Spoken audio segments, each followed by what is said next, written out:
إعلان مهم. 重要提示 Important announcement. Message important. Важное объявление.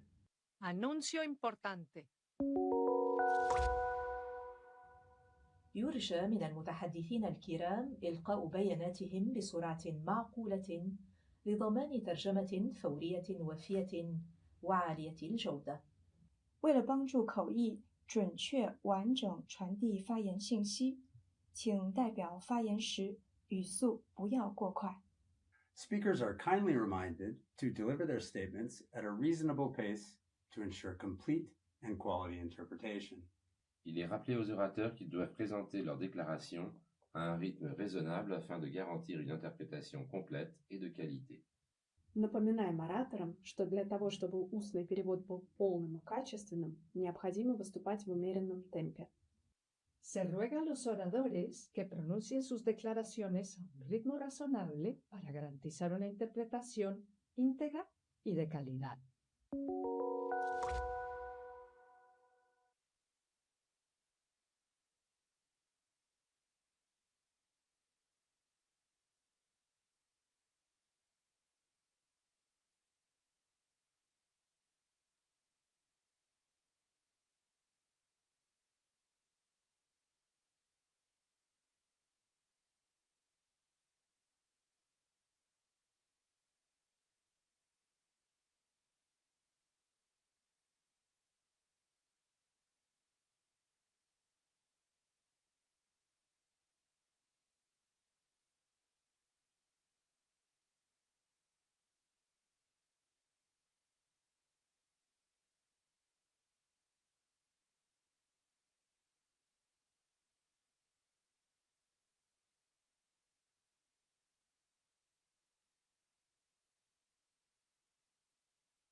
Excellencias, Excellencies, High Commissioner, distinguished colleagues, a good afternoon to all. I call to order the 39th special session of the Human Rights Council. As announced in the consultations opened yesterday, on Monday, 19th of January, the President of the Council received a request to hold a special session to address the deteriorating human rights situation in the Islamic Republic of Iran, presented under paragraph 121 of the Annex to Resolution 5.1 of the Council. The joint request contained in a letter from the permanent representatives of Germany, Iceland, North Macedonia, Moldova and the UK was supported by 21 member states of the Council and 30 observer states. The request to hold a special session and the list of members and observers supporting it was communicated by note verbal to all members and observers of the Council. To date, the Marshall Islands have also expressed support to the holding of the special session. The online registration system for the speakers list was open from Wednesday, 21st January at 2 p.m. until Friday, 23rd January at 12 midday. In order to allow full and precise interpretation of your statements, all delegates are requested to speak at a reasonable speed. I take the opportunity to request the support of all to ensure that this special session is carried out with efficiency and dignity. I thank the Office of the United Nations at Geneva for providing the necessary conference services to hold this special session in keeping with Resolution 5.1 of the Council, the institution building package. We hope that we may continue to have its support throughout the year. I call on all delegates to keep strictly to the speaking time. We have a lengthy list and we need to be aware of this. Excellencies, distinguished colleagues, I have the honor to give the floor to Mr. Volker Turk, High Commissioner for Human Rights to make his statement. You have the floor, High Commissioner. Senor Vicepresidente, Vice President, I think. Distinguished delegates, the killing on the streets of Iran may have subsided, but the brutality continues. The violent repression of the Iranian people does not solve any of the country's problems. On the contrary, it creates conditions for further human rights violations, instability and bloodshed. Thousands of people, including children, were killed in the course of a security crackdown that intensified on 8 January with the use of live ammunition by the security forces against demonstrators. More specific facts are difficult to verify because of the communication shutdown that was also initiated on 8 January and because we do not have access to Iran. Peaceful protesters were reportedly killed in the streets and in residential areas, including universities and medical facilities. Video evidence appears to show hundreds of bodies in morgues with fatal injuries to the head and chest. Hundreds of security personnel were reportedly also killed. We have indications that the security forces made mass arrests in several cities, even pursuing injured people into hospitals and detaining lawyers, human rights defenders, activists and ordinary civilians.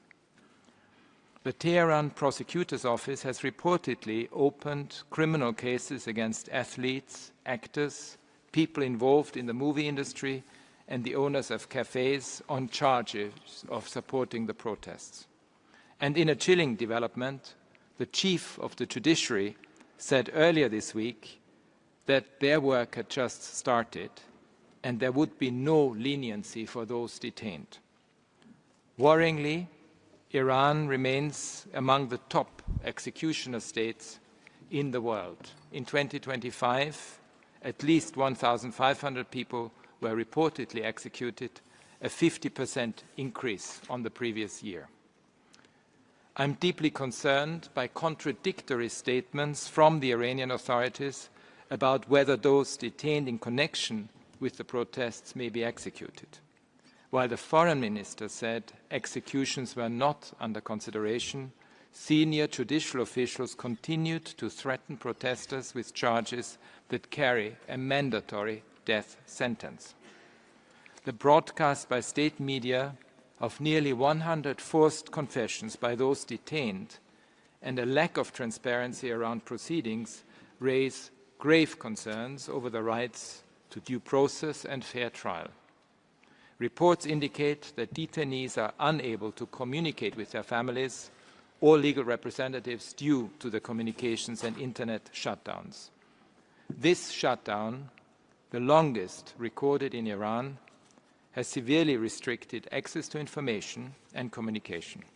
Iranians have been unable to speak to each other or to people outside the country and unable to find out what is happening around them. The Iranian authorities have sought to delegitimize the protesters by labeling them terrorists, enemies of the state and foreign agents. They accused rioters of infiltrating peaceful protests to attack security officers and public property. None of this would justify the resort to excessive, unnecessary and disproportionate use of force or reduce the government's obligations to ensure due process and transparent investigations. Distinguished delegates, these protests are the latest in a long line of heartfelt calls by the Iranian people for change. And the crackdown is the latest in a long line of violent repression by the Iranian authorities, most recently in 2022, following the death in custody of Gina Mahsa Amini. This council mandated the fact-finding mission on Iran after that convulsion of violence. The recent protests were sparked by soaring prices against the backdrop of a serious economic crisis compounded by government policies and the impact of foreign sanctions. They then evolved into sustained demands for political, social and economic reforms. The authorities initially responded with a call for dialogue and announced the doubling of a state subsidy to mitigate rising prices. Tragically, this quickly gave way to the old pattern of killings and arrests, a pattern of subjugation and overwhelming force that can never address people's grievances and frustrations. The only way out of this frightening escalation is through dialogue based on the human rights of all Iranians. The aspirations and ideas, in particular of women, girls, young people, and ethnic and religious minorities, must be allowed to shape Iran's future. We remain available to support any change in direction that fully respects Iran's human rights obligations. Distinguished delegates, I have 7 messages for the top leadership in Iran. They are intended as an appeal to find a solution to the current crisis and as a way forward for the people of Iran. I call on the Iranian authorities to reconsider, to pull back, and to end their brutal repression, including summary trials and disproportionate sentences. I call for the immediate release of all those arbitrarily detained by the Iranian authorities. And I call for a complete moratorium on the death penalty. I urge the government to end the internet and communications shutdown and to stop using this as a systematic practice. I call for accountability. Long-standing impunity for past human rights violations is fueling grievance and tension in Iran. I therefore urge independent investigations into all human rights violations consistent with international standards. And I call on the authorities to initiate reforms that include steps to rebuild trust and repair the social contract. I also urge them to engage with the international human rights ecosystem by cooperating meaningfully with my office, with the Independent International Fact-Finding Mission and the Special Rapporteur. This includes allowing full access to the country. Beyond Iran, I urge the international community to take immediate steps to address the impact of sanctions on the human rights of the Iranian people. Aggressive rhetoric and threats are deeply counterproductive. Accountability for human rights violations cannot be achieved by military force coming from inside or outside Iran. It is imperative to reduce tensions across the region. Human rights are an essential tool to navigate through difficult issues and troubled times, not a weapon to be instrumentalized against anyone. My most fervent wish is for this crisis to become a turning point for change that puts the rights, aspirations, and needs of the Iranian people first. Thank you. Gracias, señor Alto Comisionado. Thank you, High Commissioner. I now wish to give the floor to my Sato, Special Rapporteur on the situation of human rights in the Islamic Republic of Iran and on behalf of the Coordination Committee of Special Procedures. You have the floor. Mr. President, distinguished delegates and representative of civil society, it is my honor to address you today on behalf of the Coordination Committee of the Special Procedures and on behalf of my mandate. On December 28th, severe economic hardship ignited demonstrations across Iran that became a nationwide movement spanning all regions, with men, women from diverse ethnic and religious groups demanding political change. What distinguishes democratic governance from authoritarian rule is that people can exercise their right to peacefully demand change, and authorities must engage with these demands rather than to suppress them. The situation deteriorated dramatically on the 8th of January. On this day, authorities implemented a near-total telecommunications shutdown. The ongoing internet shutdown prevents international witnessing of atrocities while disrupting peaceful protest coordination.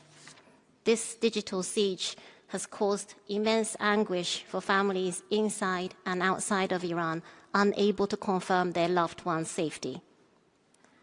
The death toll remains contested due to the shutdown, enabling the state to control information flow. Authorities have reported over 3,000 deaths, including security forces, while some civil society estimates go up to tens of thousands, though neither of these figures can be independently verified.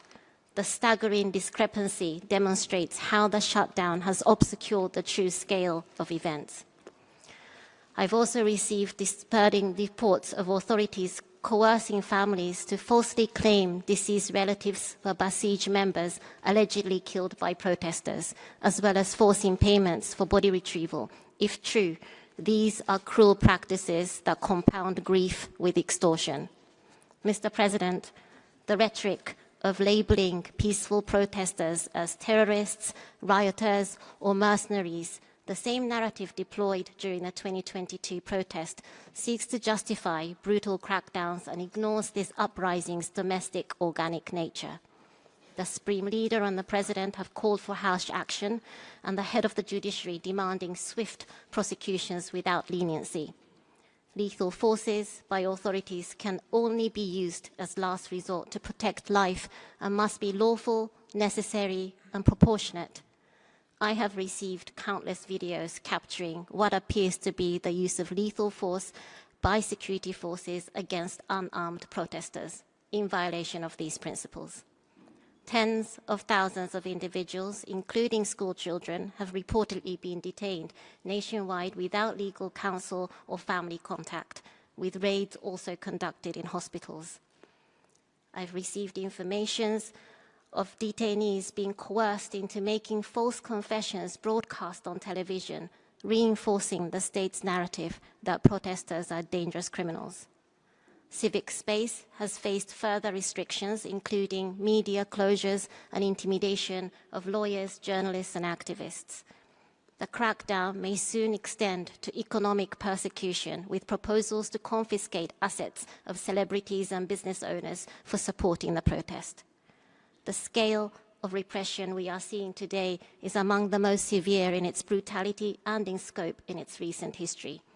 Mr. President, now is the time for the international community to respond and to support the people of Iran in their pursuit for fundamental rights and accountability. As Special Rapporteur, I will, in coordination with OHCHR and the fact-finding mission, to continue monitoring the situation and to provide an update on the overall human rights situation at the next Council session. It's important to keep in mind that these protest-related violations occur within the context of Iran's broader human rights situation. For example, executions for homicides, drug-related offenses, and espionage have continued during the protest. Accordingly, I reiterate my request for a country visit.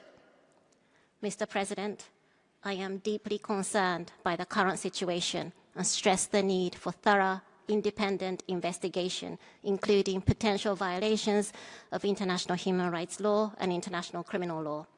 I respectfully urge this Council to empower the fact-finding mission to investigate these protest-related violations to ensure transparency and accountability. The Iranian people have shown extraordinary courage in speaking truth to power. Now, the international community must respond with the urgency and commitment this situation demands. Thank you. Gracias, señora. Thank you, Special Rapporteur. I will now give the floor to Sara Hossain, Chair of the Independent International Fact-Finding Mission on the Islamic Republic of Iran, for a video message. High Commissioner, Excellencies and colleagues. We have witnessed unprecedented levels of violence in the Islamic Republic of Iran in the past 3 weeks, marking what appears to be the deadliest crackdown against its people since the revolution of 1979. The protest that started on 28th December, sparked by an economic crisis and deteriorating living conditions, quickly spread to all 31 of Iran's provinces. After the government initially adopted a conciliatory tone, the state response appears to have devolved into increasing violence. The fact-finding mission on Iran has been interviewing witnesses and gathering evidence. What we can already see is deeply troubling. The information we have gathered points to severe human rights violations, including disproportionate use of force resulting in arbitrary killings and injuries, torture, sexual violence, arbitrary arrests and detentions, and forced confessions. The government of Iran has briefed the mission on the situation and provided reports with its perspective on the events, including allegations of external interference. In this regard, we underscore that threats or acts of unilateral military intervention by third states are clearly contrary to international law. Further, noting allegations of severe double standards in the application of international law, we reiterate that these do not absolve any state of its obligation to respect, protect, and ensure the enjoyment of human rights. The government of Iran has till now avoided an open account of the crisis, including by imposing a complete shutdown of the internet and mobile services since the 8th of January, which remains in place till now. Reports suggest that beginning that night and through the following days, security forces in Iran unleashed extensive and ferocious lethal force against protesters, including with assault rifles and heavy machine guns, leading to a staggering number of deaths. The government has itself acknowledged thousands of deaths, and credible information suggests the number is much higher. Physicians have reported hospitals overwhelmed with mass casualty conditions. We have been haunted by images of grieving relatives at the makeshift Karizak morgue in Tehran city, searching for their loved ones' corpses amongst what appear to be hundreds of body bags piled one on top of another. The government claims that at least 300 members of its security forces were amongst those killed, that relief workers and medical personnel were attacked, and public and private property, including healthcare facilities, damaged. Video footage which we've reviewed appears to show some individuals burning vehicles and buildings.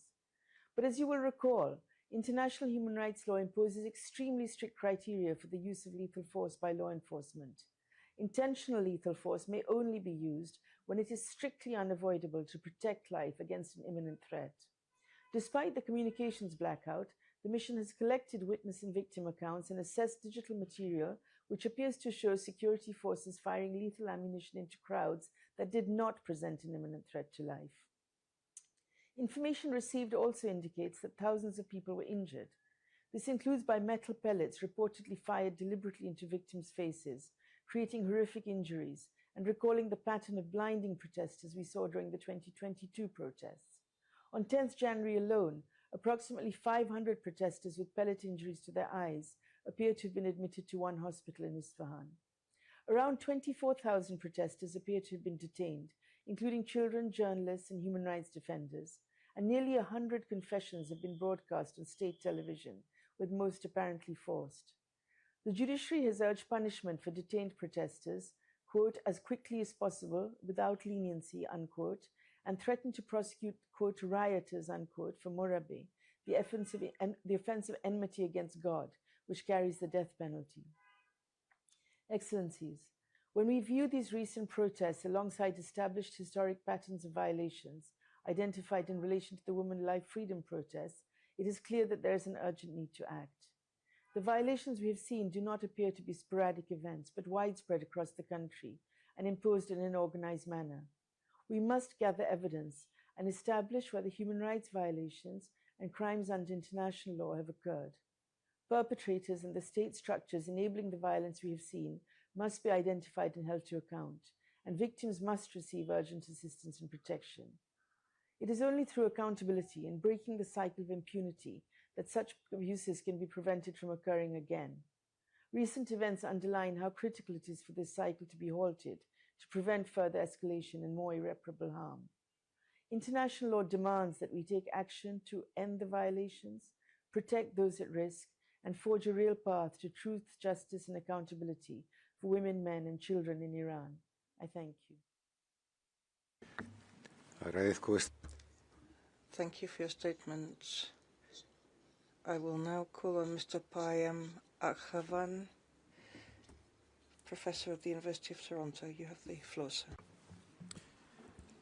Mr. President, High Commissioner, distinguished delegates, the people of Iran are living through a nightmare. Allow me to share the story of a family who spent 3 days searching for their son.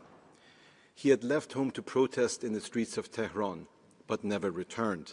In distress, his parents first searched the hospitals where many of the wounded have been abducted and killed. Having failed to find him, they went next to the notorious morgue in Kahrizak. They searched among countless bodies in black plastic bags, mutilated by bullet wounds, unceremoniously dumped on the floor like piles of garbage. Grieving families wanting to retrieve the bodies are told to pay exorbitant sums of money for the bullets used to kill their loved ones. Yet others are forced to sign confessions blaming imaginary terrorists for the murder of their children. Hope and horror were intertwined as the parents opened the black bags one by one. Their search was not in vain. They found their son still alive. He had miraculously survived severe bullet wounds, lying motionless inside the body bag for 3 days, pretending to be dead to avoid execution by a finishing shot to the head. Just imagine the relief that mother and father must have felt. But for most, there is no such miracle. The search ends in devastating grief.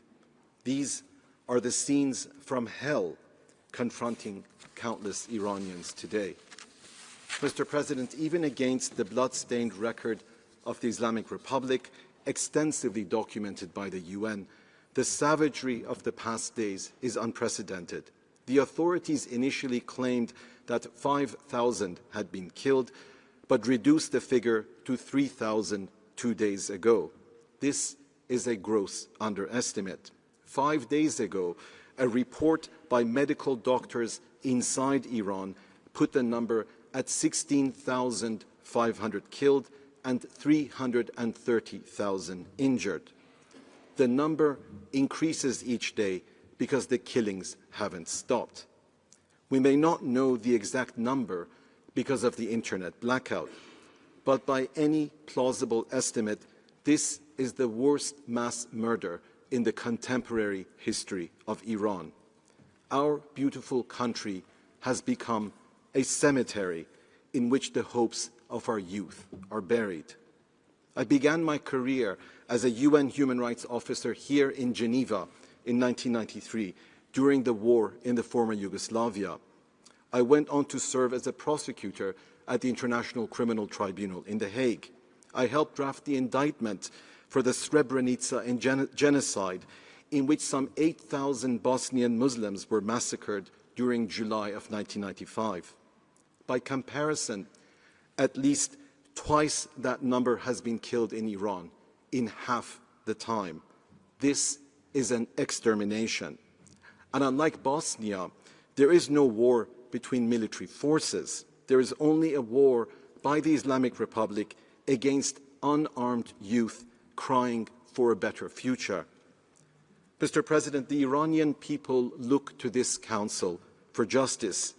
It is imperative to ensure that the international independent fact-finding mission has sufficient resources for its investigative function to preserve and collate the massive amounts of evidence to facilitate accountability. The Islamic Republic, of course, is not a party to the Rome Statute of the International Criminal Court.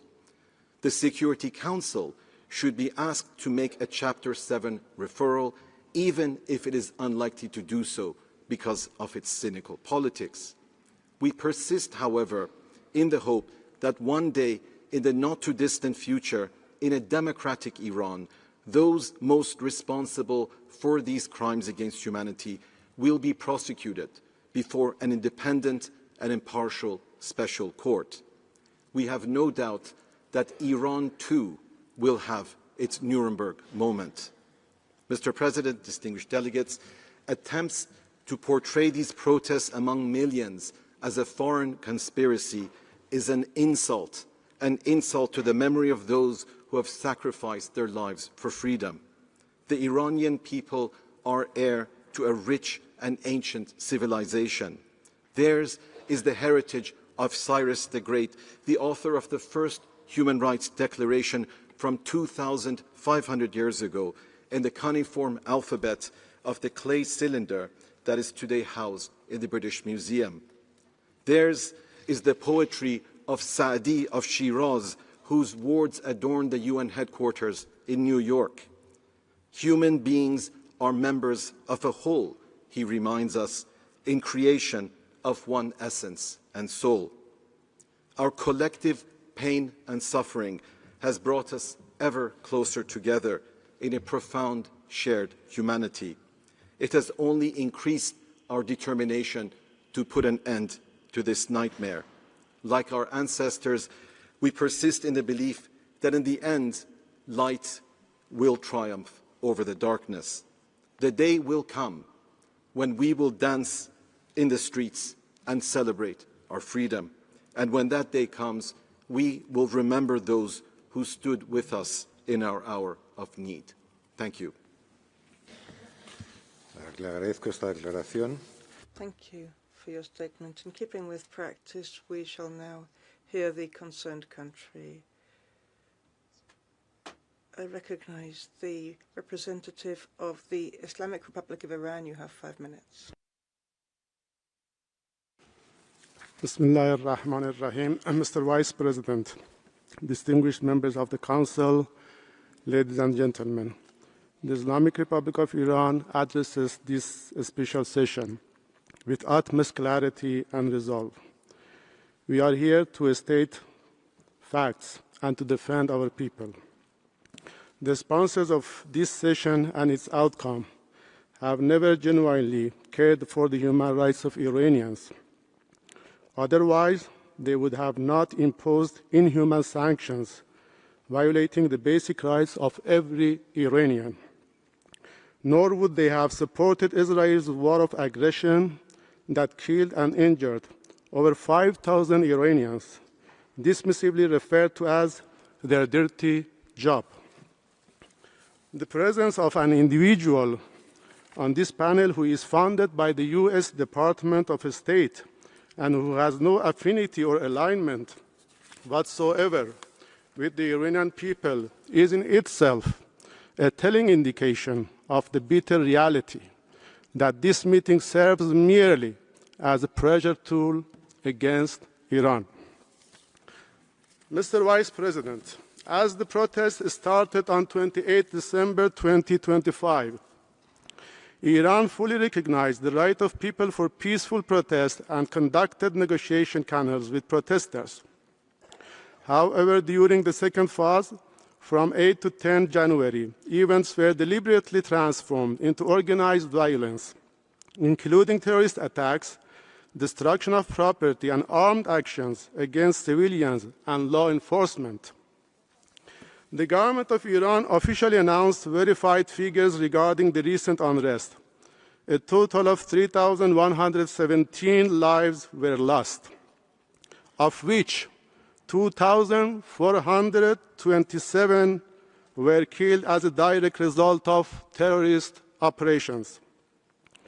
These figures are the product of national investigation, legal documentation, and institutional accountability.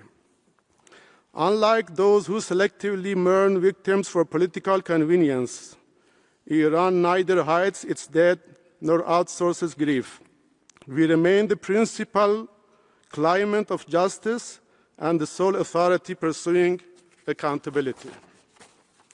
Accordingly, the Islamic Republic of Iran does not recognize the legitimacy or validity of this special session and its subsequent resolution. Iran possesses independent national mechanisms for investigating and ensuring accountability for acts of violence and terrorism. Yesterday, the President Pezeshkian announced publicly that he has assigned various groups to carefully examine the causes and contributing factors of these incidents so that the root causes of violence can be identified and eliminated. He reiterated that protest is a natural right of citizens, and the government considers itself obliged to listen to the voice of the people. The legal status of all detainees will be reviewed strictly in accordance with due process. Those found guilty of offenses related to the riots will face full legal accountability, with proceedings conducted in respect of internationally recognized standards and safeguards, guaranteeing fairness, impartiality, and transparency. Mr. Vice President, dear colleagues, Iranian nation with a civilization spanning 2,500 years has never accepted domination or colonial rule. History has proven repeatedly that Iran neither submits to foreign pressure nor tolerates covert aggression disguised as concern. The Iranian nation has endured wars, sanctions, terrorism, and relentless pressure, yet it stands united. This resilience is not accidental. It is the product of history, identity, the collective memory. Nations rooted in civilization do not collapse under noise, nor do they bend before hypocrisy. It is deeply ironic that states whose historical records are stained with war crimes, genocide, ethnic cleansing, and systemic violence, even against their own population, now attempt to lecture Iran on social governance and human rights. Such posturing devices deceives no one, particularly at a time when their complicity in ongoing atrocities and genocide is evident and documented. I thank you all. Thank you for your statement. And we can now begin with the list of speakers. Allow me to remind you of the time limit of 2 minutes 30 seconds for council members and 1 minute 30 seconds for observers, state observers and other observers. In 15 minutes, the list of speakers will close. I will have to interrupt you and apologize in advance. We can now start with the list of speakers for council members, and I give the floor to the distinguished representative of Iceland on behalf of a group of 5 countries. Ms. Bogerud-Katin Ustgotu, Minister of Foreign Affairs of Iceland, has the floor. Thank you, Mr. Vice President. This statement is on behalf of North Macedonia, Moldova, the United Kingdom, Germany, and my country, Iceland. Once again, the people of Iran have taken to the streets to demand a better life for themselves and their loved ones. In doing so, they are exercising their rights to freedom of expression and freedom of peaceful assembly and of association and nothing more. Once again, the Iranian authorities have responded in a brutal and in a violent way, leaving thousands dead and many more injured and arbitrarily arrested. It is the obligations of states to uphold the human rights of their citizens, but when a government itself becomes the perpetrators of violations, it is our collective responsibility to act. This Council and the world cannot look away. Violence against peaceful protesters and mass killings must stop. The fact-finding mission is the only independent mechanism collecting and preserving evidence to ensure accountability. With the people of Iran being increasingly cut off from the outside world through internet and communication closures, this task is even more urgent. We must stand firmly with the people of Iran. So I therefore urge all the Council members to support the adoption of today's resolution. We owe it to the brave people of Iran, peacefully demanding dignity, justice and freedom. I thank you. Muchas gracias, señora ministra. Thank you very much, Madam Minister. I now give the floor to Estonia, who will be submitting a video statement on behalf of a group of countries. President, I had the honor to speak on behalf of the Nordic Baltic states. We express our solidarity with the people of Iran in their calls for promotion and protection of their human rights. We strongly condemn the human rights violations committed by the Iranian authorities since 28 December. Including killings of protesters, use of violence, repression, arbitrary detention, and use of intimidation tactics.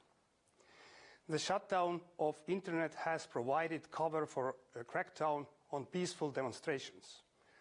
It limits documentation of human rights violations and disrupts emergency and life-saving services. This makes the work of the Special Rapporteur and the fact-finding mission on Iran more important. The killing of demonstrators must stop. We strongly urge Iranian authorities to immediately halt all forms of violence and repression against peaceful protesters. All individuals arbitrarily detained must be released immediately. The threat of summary and arbitrary executions must end. We call on Iranians to fully uphold the right to freedom of expression and right to information, including by restoring full access to the internet and communication services for all. All human rights violations must be investigated in line with international human rights law, and those responsible held to account. We also support the adoption of the draft resolution and the renewal of the mandates there. Thank you. Thank you very much for that statement. I now give the floor to the representative of the EU on behalf of a group of countries. High Commissioner, I have the honor to speak on behalf of the European Union, North Macedonia, Montenegro, Albania, Ukraine, Republic of Moldova, Bosnia and Herzegovina and Liechtenstein align themselves with this statement. The European Union stands in solidarity with the Iranian people who have voiced their legitimate aspirations for a better life, freedom and dignity. We strongly condemn the brutal repression of peaceful protests across Iran, which resulted in the deaths of thousands of civilians. We also condemn the reported widespread arbitrary arrests and detentions. Such gross violations and abuses must immediately stop. The European Union urges Iranian authorities to fully adhere to Iran's international obligations and fully uphold international law. All individuals arbitrarily detained must be released immediately. The EU strongly condemns any use of the death penalty to suppress internal dissent. The nationwide communications blackout is unacceptable. We urge Iranian authorities to restore all communications. There must be accountability for the dire events of the past weeks, and justice must be done for all those who were killed, injured, or detained only for exercising their human rights and for voicing legitimate demands. The EU fully supports the renewal of the mandates of the fact-finding mission and of the Special Rapporteur. It is paramount to end the cycle of systemic impunity for gross human rights violations carried out by state officials. The EU and its member states are exploring various tools to respond to the situation and support the Iranian people. The EU has taken targeted, restrictive measures against individuals and entities responsible for serious human rights violations in Iran. We will take further measures to target those responsible for the ongoing human rights violations and the repressions. We extend our full support to civil society and human rights defenders who are playing a crucial role. Thank you, Mr. Vice President. Gracias. Thank you. I now give the floor to the representative of North Macedonia. Thank you, Mr. Vice President. North Macedonia aligns itself with the statement of Iceland on behalf of the core group and the statement of the European Union delivered just a moment ago. In our national capacity, we thank the High Commissioner for Human Rights for his statement and assessment of the overall human rights situation in Iran. We reiterate our appreciation for the work of the Special Rapporteur on the human rights situation in the Islamic Republic of Iran and the fact-finding mechanism, and we support the continuation of their mandates. Furthermore, we express grave concern over the continued deterioration of human rights in Iran in the context of recent nationwide protests. Credible reports of violent repression of peaceful demonstrations, including excessive use of force, arbitrary arrests and detentions, torture, sexual and gender-based violence, and executions, constitute serious violation of international human rights law. We are particularly alarmed by reports of unlawful killings of protesters, including children, and by the targeting of women and girls for exercising their fundamental rights and freedoms. Intimidation of victims' families, enforced disappearances, and the silencing of civil society, journalists and human rights defenders further aggravate the situation. For we strongly condemn prolonged internet shutdowns and communication restrictions that undermine freedom of expression and access to information. We call on the Iranian authorities to immediately cease violence against peaceful protesters and arbitrary detention and executions, restore full internet access, and respect the right of freedom of expression, association, and peaceful assembly. Also, ensuring accountability remains essential to prevent further violations and impunity. For those reasons, North Macedonia calls upon all members of the Human Rights Council to lend their valuable support for the draft resolution tabled at this session. Thank you, Mr. Vice President. Gracias. Thank you. I give the floor to the distinguished representative of Slovenia. Thank you, Mr. Vice President. Slovenia aligns itself with the EU statement. We are closely following developments in Iran, in particular on the recent violent suppression of protests and disproportionate use of force against peaceful protesters across the country. Slovenia expresses deep concern at the violence by Iranian security forces against protesters across Iran and credible reports of mass killings and arbitrary arrests, intimidation by security forces and detentions. Slovenia condemns the use of force and intimidation of individuals exercising their rights to peaceful assembly and freedom of expression, and stresses that such practices are unacceptable. We are also concerned about reports regarding rash trials of peaceful protesters who could face harsh punishments, including the death penalty, which are used by Iranian authorities as a tool of state intimidation. It is important to mention that severe restrictions on communications, including unrestricted access to the Internet and communication services, may have concealed the true scale of human rights violations. Slovenia expects the free flow of information to be guaranteed. We again call on the Iranian authorities to immediately cease violence against peaceful protesters, to respect their international obligations, and to ensure the protection of freedom of expression and assembly, as well as accountability for human rights violations. We reiterate the importance of restraint, dialogue, and diplomacy in ensuring sustainable peace and stability in Iran and the wider region. We call on Iranian authorities to cooperate fully with the UN Human Rights Council, its mandated investigations and special procedures, as well as with UN High Commissioner on Human Rights and his office. I thank you.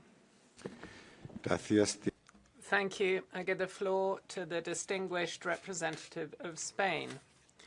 Thank you very much, Vice President. Spain welcomes this holding of a special session on the worrying human rights situation in Iran, and where we agreed with its convening. We condemn all violence exercised against peaceful demonstrators in Iran, and we urge the authorities in the country to guarantee freedom of expression and peaceful demonstrations. These are public freedoms and they're universal rights that are pillars of any prosperous and peaceful societies. The arbitrary detentions of thousands of peaceful demonstrators and extrajudicial sentences are serious violations of international human rights law. We request that the Iranian authorities put an end to repression, to arbitrary detention, and that they suspend all summary execution sentences of demonstrators. The death penalty is a cruel, inhuman, and degrading treatment which is contrary to human dignity and which should never be used to put an end to legitimate demonstrations of the citizenry. We also call on the Iranian authorities to lift immediately all restrictions on communications and to ensure the right of all citizens to free access to information. We believe there must be transparency as to the number of victims, and that the families of those who have died must know the whereabouts of their loved ones. Spain reiterates that the use of force cannot substitute dialogue in order to tackle pending matters in Iran, both externally and internally. Violence only leads to greater instability in Iran and in the whole region. We believe in multilateral cooperation and unconditional support for international law, and therefore Spain will continue to defend the rights of Iranians and condemn violence against them. Thank you. La representación de Irak. Thank you. I give the floor to the representative of Iraq.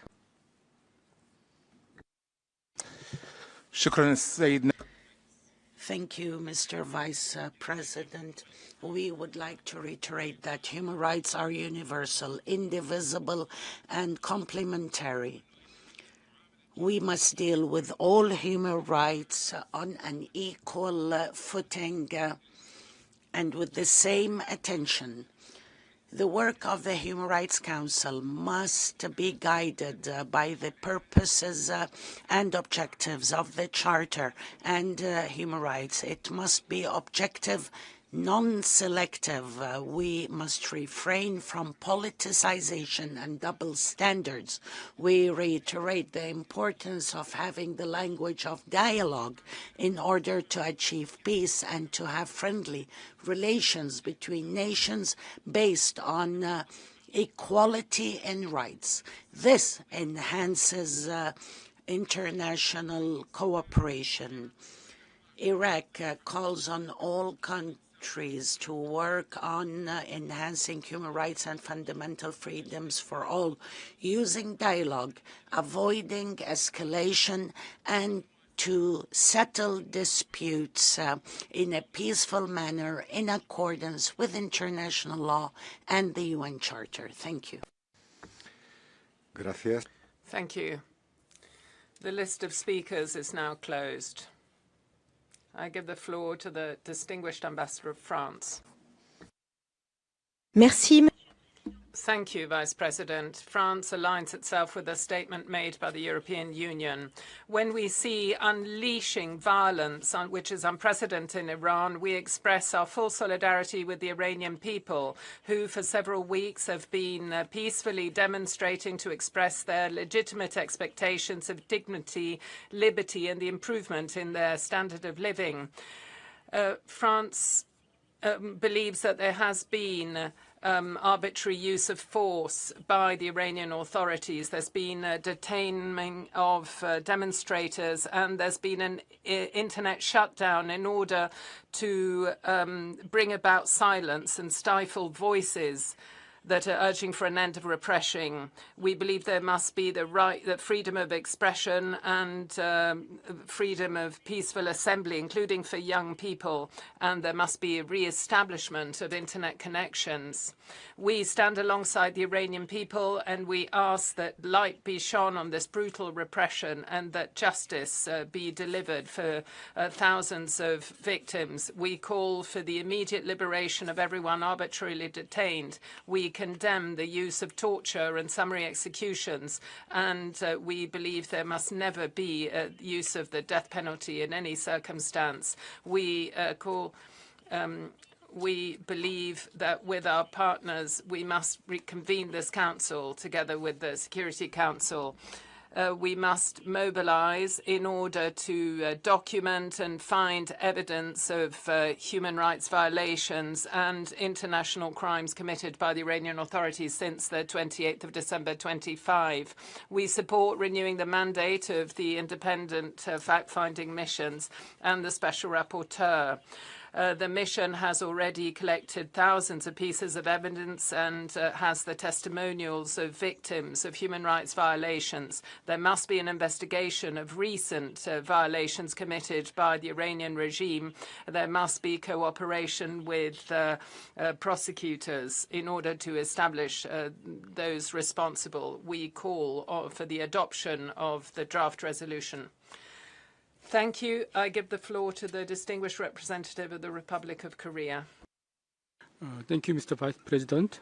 With regard to the continued reports of significant loss of life and injuries amongst the protesters in Iran, the Republic of Korea has been closely monitoring the growing instability within the region with concern. It is unquestionable that all individuals are entitled to the full and equal enjoyment of all aspects of human rights, including the right to freedom of peaceful assembly and freedom of expression. In light of this, the alleged human rights violations in Iran are of particular concern, including the alarming numbers of civilian casualties, detention of protesters, including children, and ongoing internet shutdown. Against this backdrop, my delegation emphasized that any use of force, particularly lethal force, against peaceful protesters is unacceptable. It is imperative that the grievances of Iran's people be taken seriously, the underlying concerns facing them be properly addressed, and accountability for all alleged human rights violations be ensured. In this regard, while recalling the state's primary responsibility to respect its international human rights obligations, the Republic of Korea notes the importance of engagement with United Nations human rights mechanisms, which can support the implementation of those obligations. My delegation hopes for a peaceful resolution of the current situation in Iran and looks forward to tangible progress in enhancing the human rights situation through constructive cooperation between Iran and the international human rights mechanisms. I thank you. Gracias. Thank you. I give the floor to the distinguished representative of Switzerland. Monsieur le Vice-Président. Vice President. Switzerland welcomes holding this special session on the alarming human rights situation in the Islamic Republic of Iran in the context of demonstrations which began on the 28th of December last year. Switzerland is deeply concerned by credible information indicating that there's been excessive use of force by security forces, including the use of lethal force. We're also concerned at reports saying that there are arbitrary executions as well as thousands of arrests and arbitrary detentions, including of children. We also note the severe restrictions to freedom of association, assembly and expression worsened by the internet shutdown and communication services, which blocks access to information and essential services. These developments are in flagrant contradiction with the international obligations of Iran, notably the ICCPR, and particularly the primordial respect of the right to life. Any restriction to freedom of expression and freedom of association and peaceful assembly must be provided for in law. They must be necessary and proportional. Switzerland urges the Iranian Authority to immediately put an end to violence, mass arrests and internet shutdowns, and to abstain from imposing the death penalty, including in connection with the demonstrations, and to take specific measures for de-escalation. This includes holding rapid, independent, impartial investigations, the establishment of responsibilities, and full cooperation with UN human rights mechanisms. This is why we support draft resolution S39L1 as submitted for adoption in the special session. Pursuant to its tradition and its mandate, Switzerland will continue to work for dialogue, respect of international law and protection of human dignity. Thank you. Thank you. I give the floor to the distinguished representative of Egypt. Mr. Vice President, Egypt is closely monitoring the developments in Iran and reaffirms the HRC's important role in supporting and promoting human rights around the world in a balanced and fair manner based on neutrality, objectivity and non-politicization, thus ensuring the HRC's continued delivery of its mandate efficiently and effectively and regaining the spirit of consensus within it. Egypt reaffirms that the right to peaceful assembly is guaranteed to all based on the determinants and standards stipulated in the ICCPR, and the ultimate responsibility lies with states in promoting human rights and protecting them. We regret the fall of civilian casualties during the recent demonstrations in Iran, and we reaffirm the importance of operationalizing national investigative and accountability mechanisms to hold those responsible accountable. It is our firm position that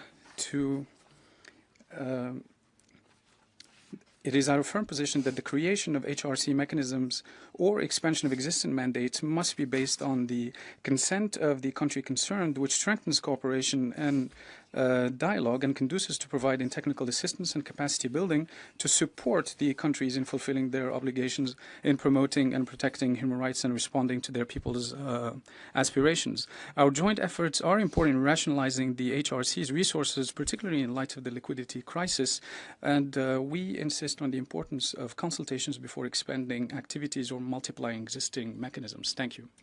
Gracias. Tiene la palabra. Thank you. I give the floor to the distinguished representative of Japan.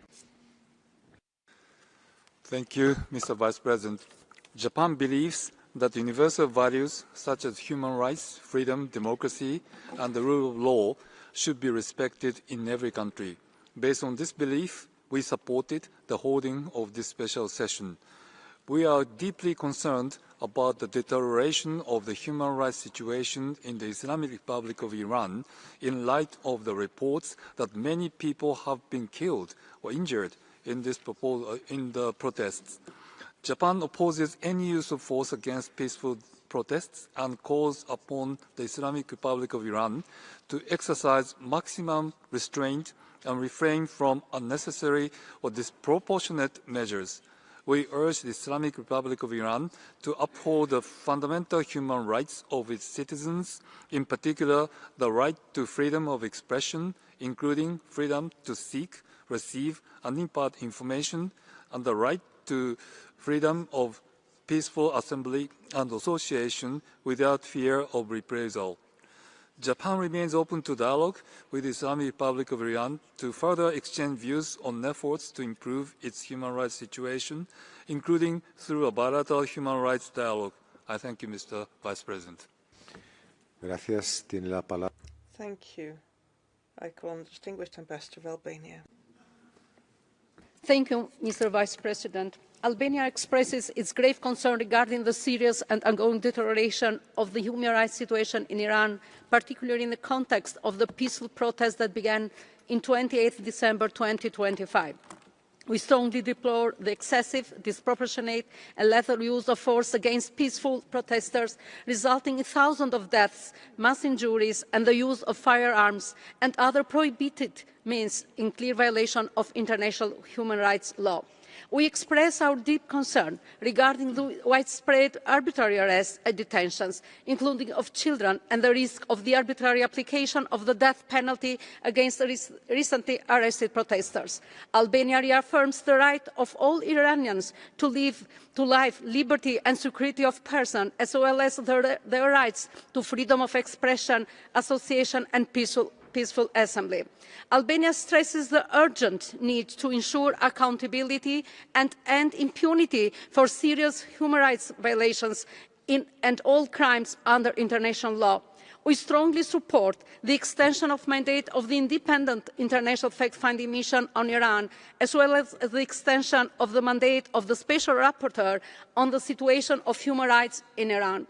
Albania supports the conduct of urgent investigation into recent and ongoing violations, including with a view to future judicial proceedings in accordance with their mandates. Finally, Albania reiterates its support and solidarity with the Iranian people and its aspiration for full respect for their fundamental freedoms and rights, as well as for a better future. I thank you.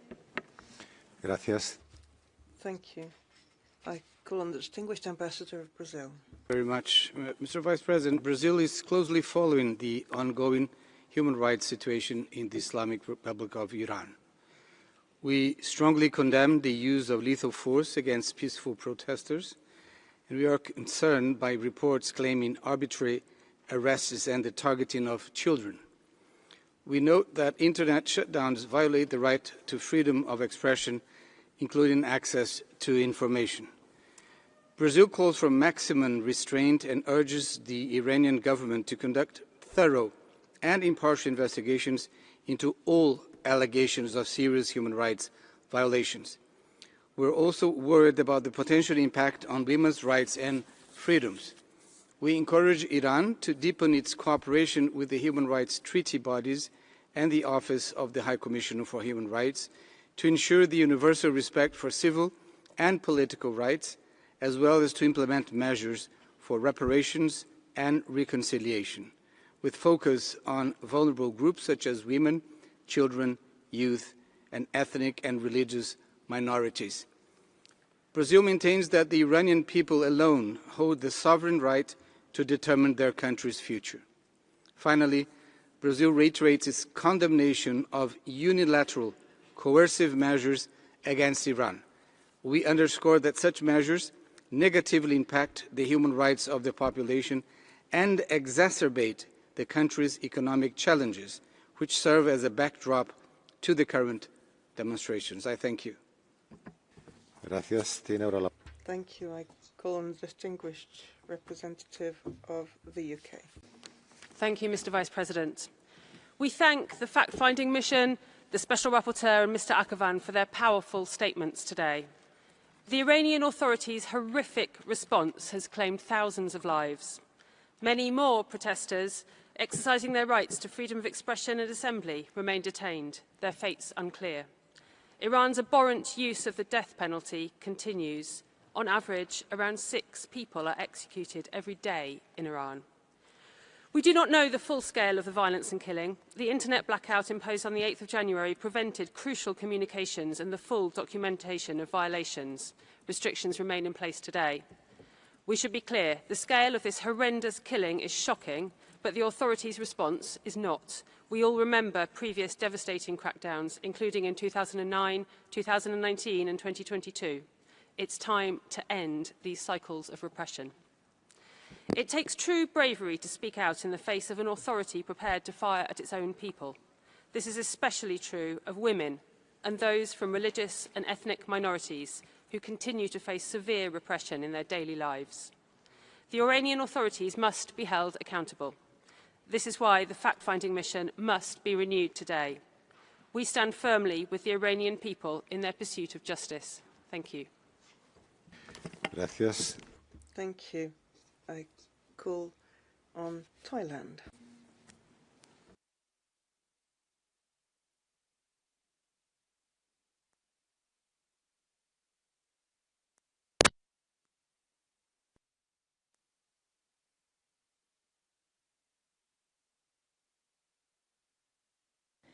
Thailand has been closely following the developments in the Islamic Republic of Iran and is deeply concerned over this situation. We sincerely hope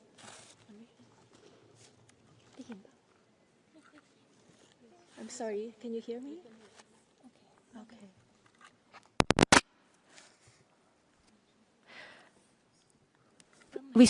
Okay. Thank you, Mr. Vice President. Thailand has been closely following developments in the Islamic Republic of Iran and is deeply concerned over the situation. We sincerely hope that the situation will be resolved peacefully, allowing a swift return to calm and normalcy. Thailand expresses its profound sympathy over the reported loss of life and injuries and extends our deepest condolences to the families affected. We emphasize the paramount importance of safeguarding lives, preventing further casualties, and avoiding any further deterioration of the situation. Thailand reaffirms its commitment to the principles of international law and human rights. We underscore the importance of constructive engagement in advancing an environment conducive to the promotion and protection of fundamental rights and freedoms, where stability is preserved through dialogue, restraint, and respect for international law among all relevant stakeholders. In this regard, we support the continued constructive engagement between the Islamic Republic of Iran and the Human Rights Council. Lastly, Thailand further reaffirms the fundamental principles of international law and the Charter of the United Nations, which call for the peaceful resolution through dialogue and mutual respect among states, including respect for sovereignty and territorial integrity as the bedrock of peace and security. I thank you. Gracias. Thank you.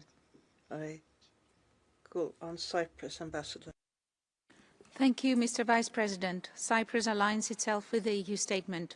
The most recent wave of mass, peaceful protests in the Islamic Republic of Iran and their brutal repression raises very grave concerns regarding the Iranian authorities' respect for fundamental rights. Cyprus recalls Iran's obligations under international human rights law to respect the rights to peaceful assembly and freedom of expression. We note with alarm reports of thousands of deaths and injuries, arbitrary and incommunicado arrests, and severe repression across the country, including through indiscriminate and excessive use of force. Cyprus urges the Iranian authorities to ensure the prompt release of all individuals arbitrarily detained and to exercise maximum restraint in the use of force. Cyprus is particularly concerned about the reported use of the death penalty and other harsh punishments against recently detained individuals. We urge the Iranian authorities to suspend all executions. Cyprus strongly condemns restrictions on freedom of opinion and expression offline and online and calls for the immediate lifting of the nationwide internet blackout blackout, as well as the immediate restoration of communications. In this context, we reiterate our full support for the mandates of the Independent International Fact-Finding Mission and the Special Rapporteur. Their work remains indispensable in establishing facts, preserving evidence, and providing an objective assessment of Iran's compliance with its international human rights obligations. Ensuring justice and accountability for the gross violations of recent weeks is essential so as to address the long-standing pattern of impunity documented by the fact-finding mission. I thank you. Gracias. Thank you. I call on China. Thank you, Mr. Vice President. China has carefully listened to the statement of Iran and those of all other parties and has taken note of the efforts made by the Iranian government to address issue and information provided by the Iranian government. China's position on human rights is consistent and clear.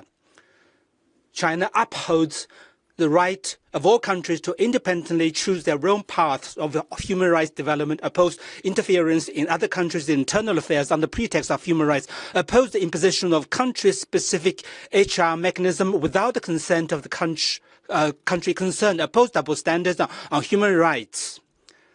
Based on the above position, China does not support the convening of the special session of the Human Rights Council.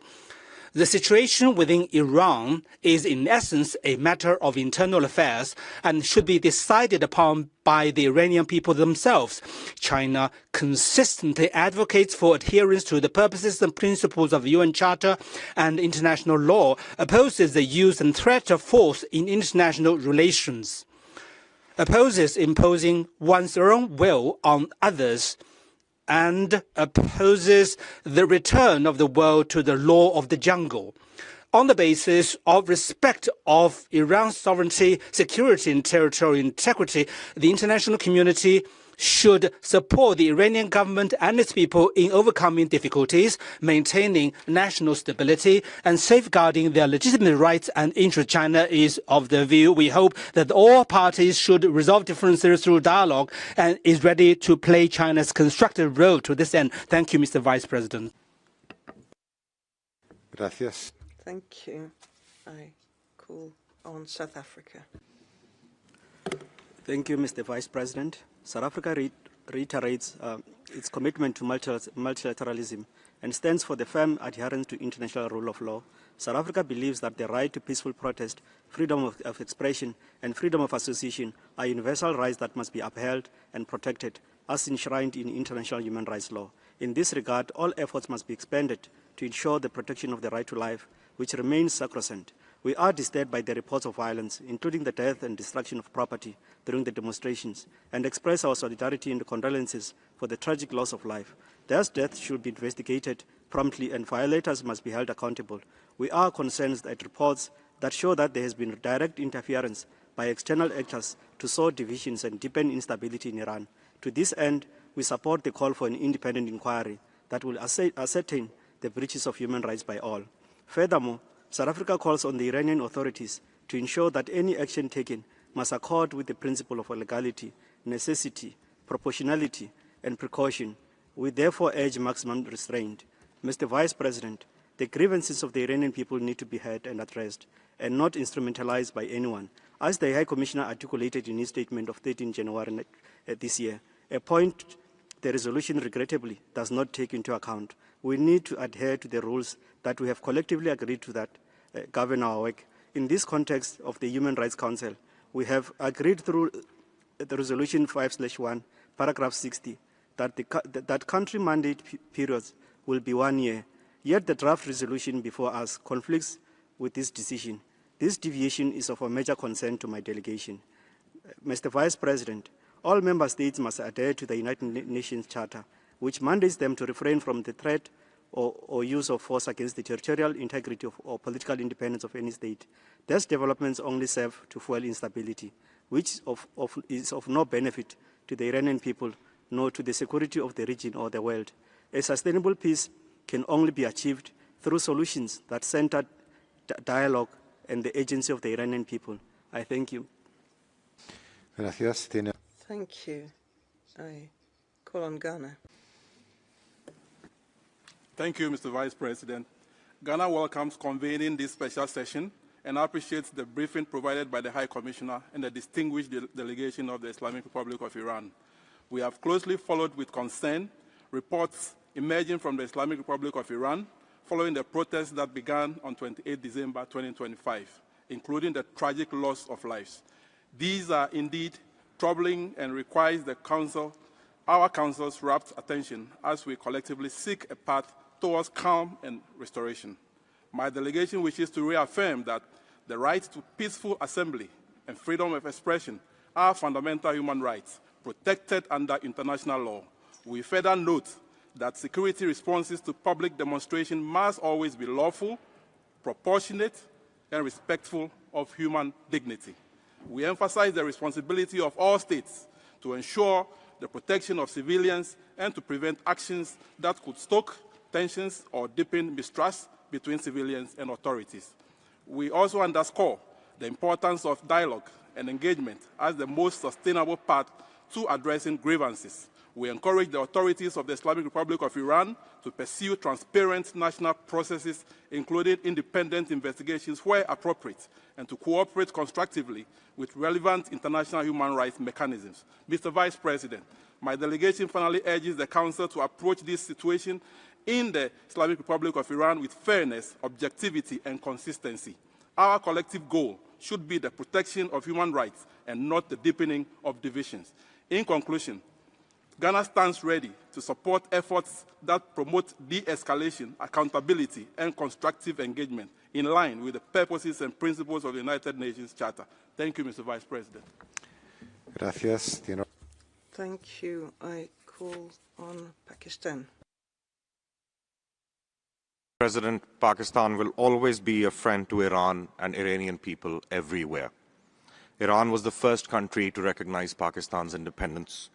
Regardless of domestic or regional developments, the two peoples have always enjoyed strong bonds of friendship rooted in shared culture, history, and faith. Recent developments in Iran were therefore of great concern to Pakistan. All life is sacred. The deaths of first responders, medical staff, policemen, protesters, and bystanders are tragic and deeply regrettable. Rioting, arson, and attacks on government offices, places of worship, and elsewhere are very unsettling. International human rights law recognizes public safety and order as essential for the enjoyment of human rights. Pakistan welcomes the cessation of violence and the gradual return to normalcy in Iran. We also note Iran's commitment to uphold the due process of law. The protests cannot be separated from the context of the tragic loss of life and destruction that the people of Iran suffered as the result of a regional aggressor's unlawful military strikes last June. Maintaining peace and stability remains the best safeguard for the human rights of the people in Iran and across the region. This debate can also not overlook the adverse human rights impact of unilateral sanctions as aggravating factors underlying the protests. The High Commissioner and Special Procedures have repeatedly warned that these measures affect the dignity and rights of all Iranians.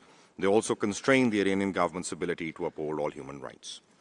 Mr. Vice President, the Council must consider what the special session is expected to achieve. Sanctions, military actions, and interference have only caused suffering in Iran.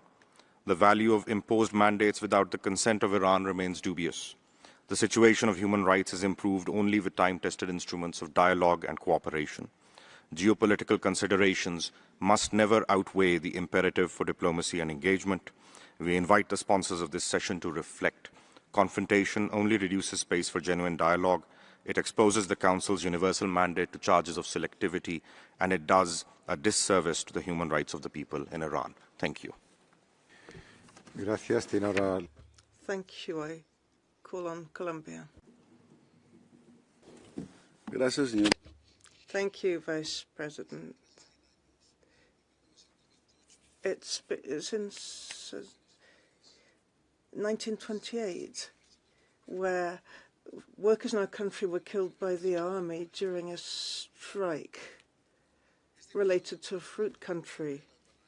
This was known as the Banana Massacre, and it is a grave shame in our recent history. We looked also to the events of 2021. These episodes had a serious impact on human rights, with a loss of life injuries, restrictions on freedom of expression and assembly, enforced disappearances, arbitrary disappearances. Following this painful episode, Colombia recognized peaceful coexistence as crucial for democracy and citizens' participation. It took us many years to achieve that, but it's better late than never. States must protect peaceful protest and make it possible, not suppress it. The use of force, we learned, cannot be the response to social movements calling for fundamental rights.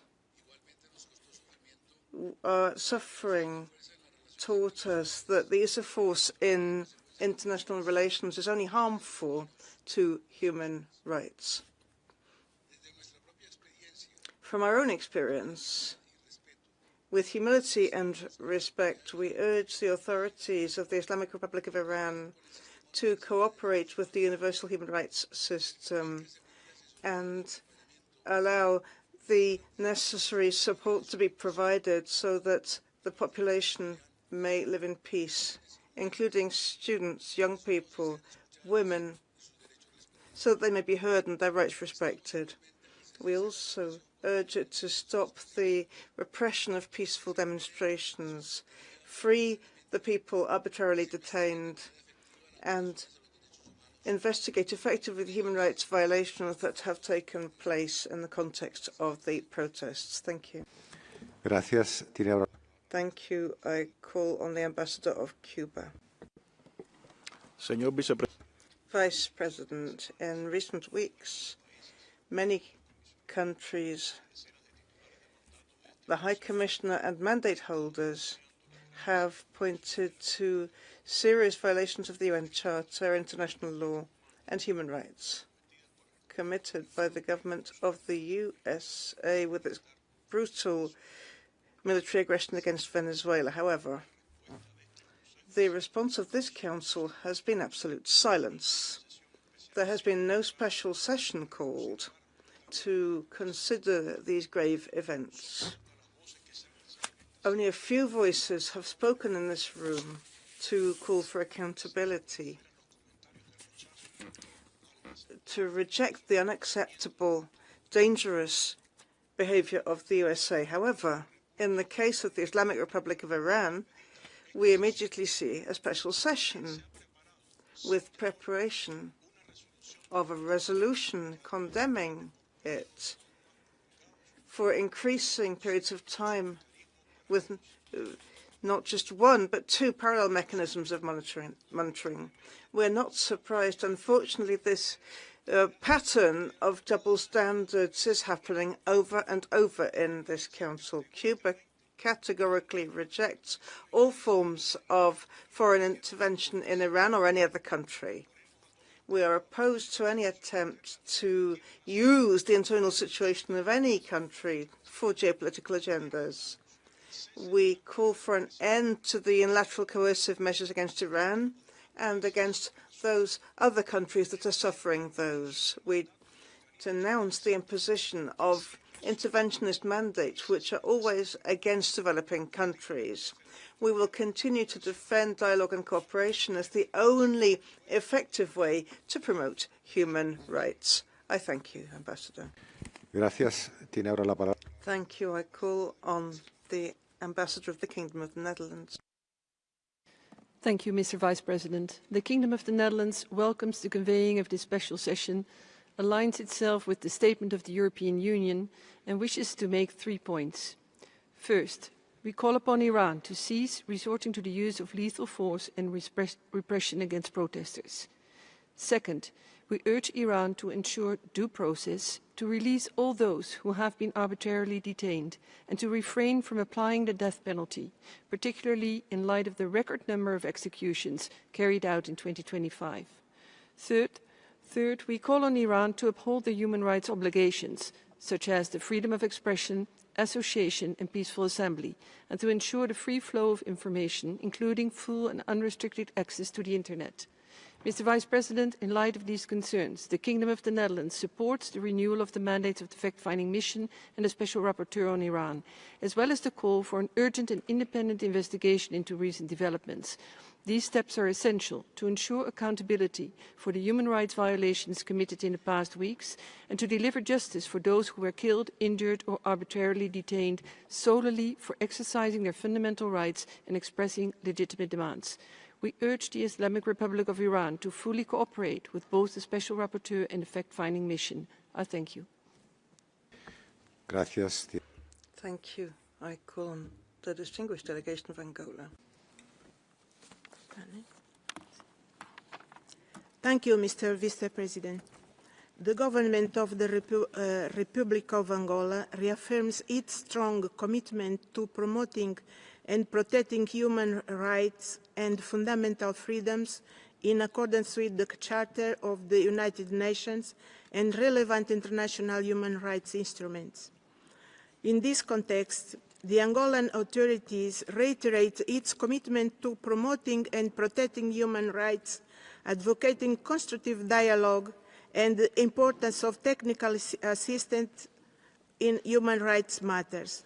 We also reaffirm our rejection of politicization of human rights and the selectivity of special mechanisms, while emphasizing the need for international cooperation on human rights and respect for the sovereignty of states in line with the various United Nations instruments in this subject. We strongly believe that dialogue, inclusivity and genuine engagement among all stakeholders are the most effective means of preventing polarization and promoting sustainable long-term solutions.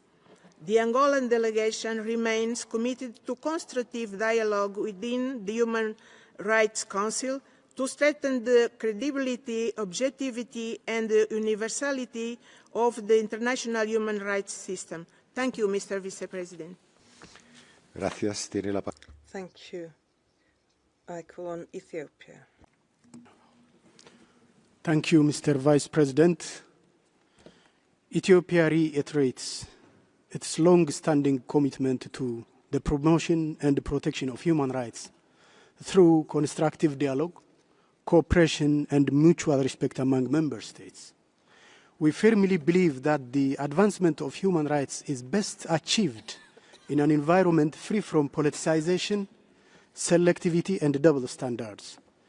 With regard to the situation in the Islamic Republic of Iran, Ethiopia underscores the fundamental principle that the primary responsibility for the protection and promotion of human rights rests with governments themselves in accordance with their constitutional, legal, and institutional frameworks and the will of their people. We emphasize the importance of upholding democratic rights and freedoms, including through inclusive national processes and dialogue, while fully respecting the principle of sovereignty and non-interference as enshrined in the Charter of the United Nations.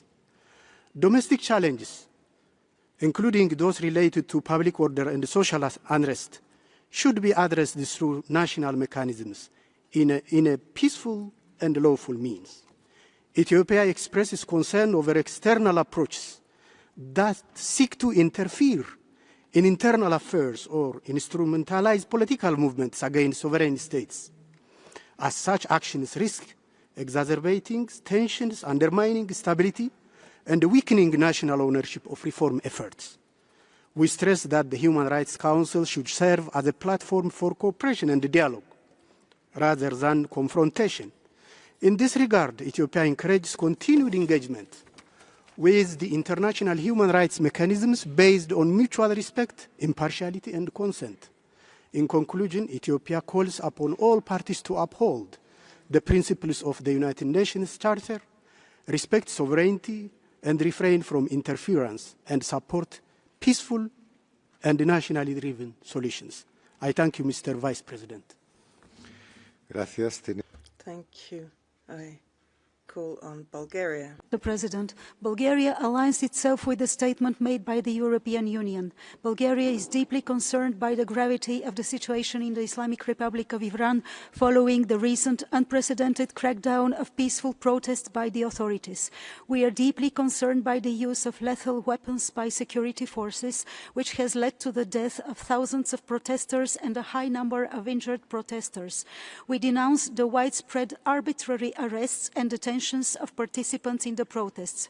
We are alarmed that the Iranian authorities have imposed a nationwide internet shutdown and communication blackout, affecting Iranians' right to freedom of expression and access to information, disrupting emergency and life-saving services. Bulgaria urges for the investigation of all killings, violence against protesters and other serious human rights violations and abuses in line with international human rights norms and standards. Those officials who are responsible for those human rights violations and abuses must be held to account. We call on the Iranian authorities to fulfill their country's obligations under international human rights law to respect the rights to freedom of expression, association and peaceful assembly of individuals and their right to free flow of information. Bulgaria confirms its support to the independent international fact-finding mission and expects it, in line with its mandate, to thoroughly investigate all allegations of serious human rights violations and abuses perpetrated in relation to the protests that began on 28th of December 2025, including for potential future legal proceedings. We will support the extension of the mandate of the Special Rapporteur while being confident that she will closely monitor the current human rights situation, including the respect for and protection of civil, political, economic, social and cultural rights in Iran. I thank you.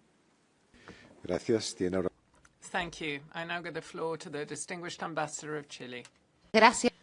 Thank you very much, Vice President.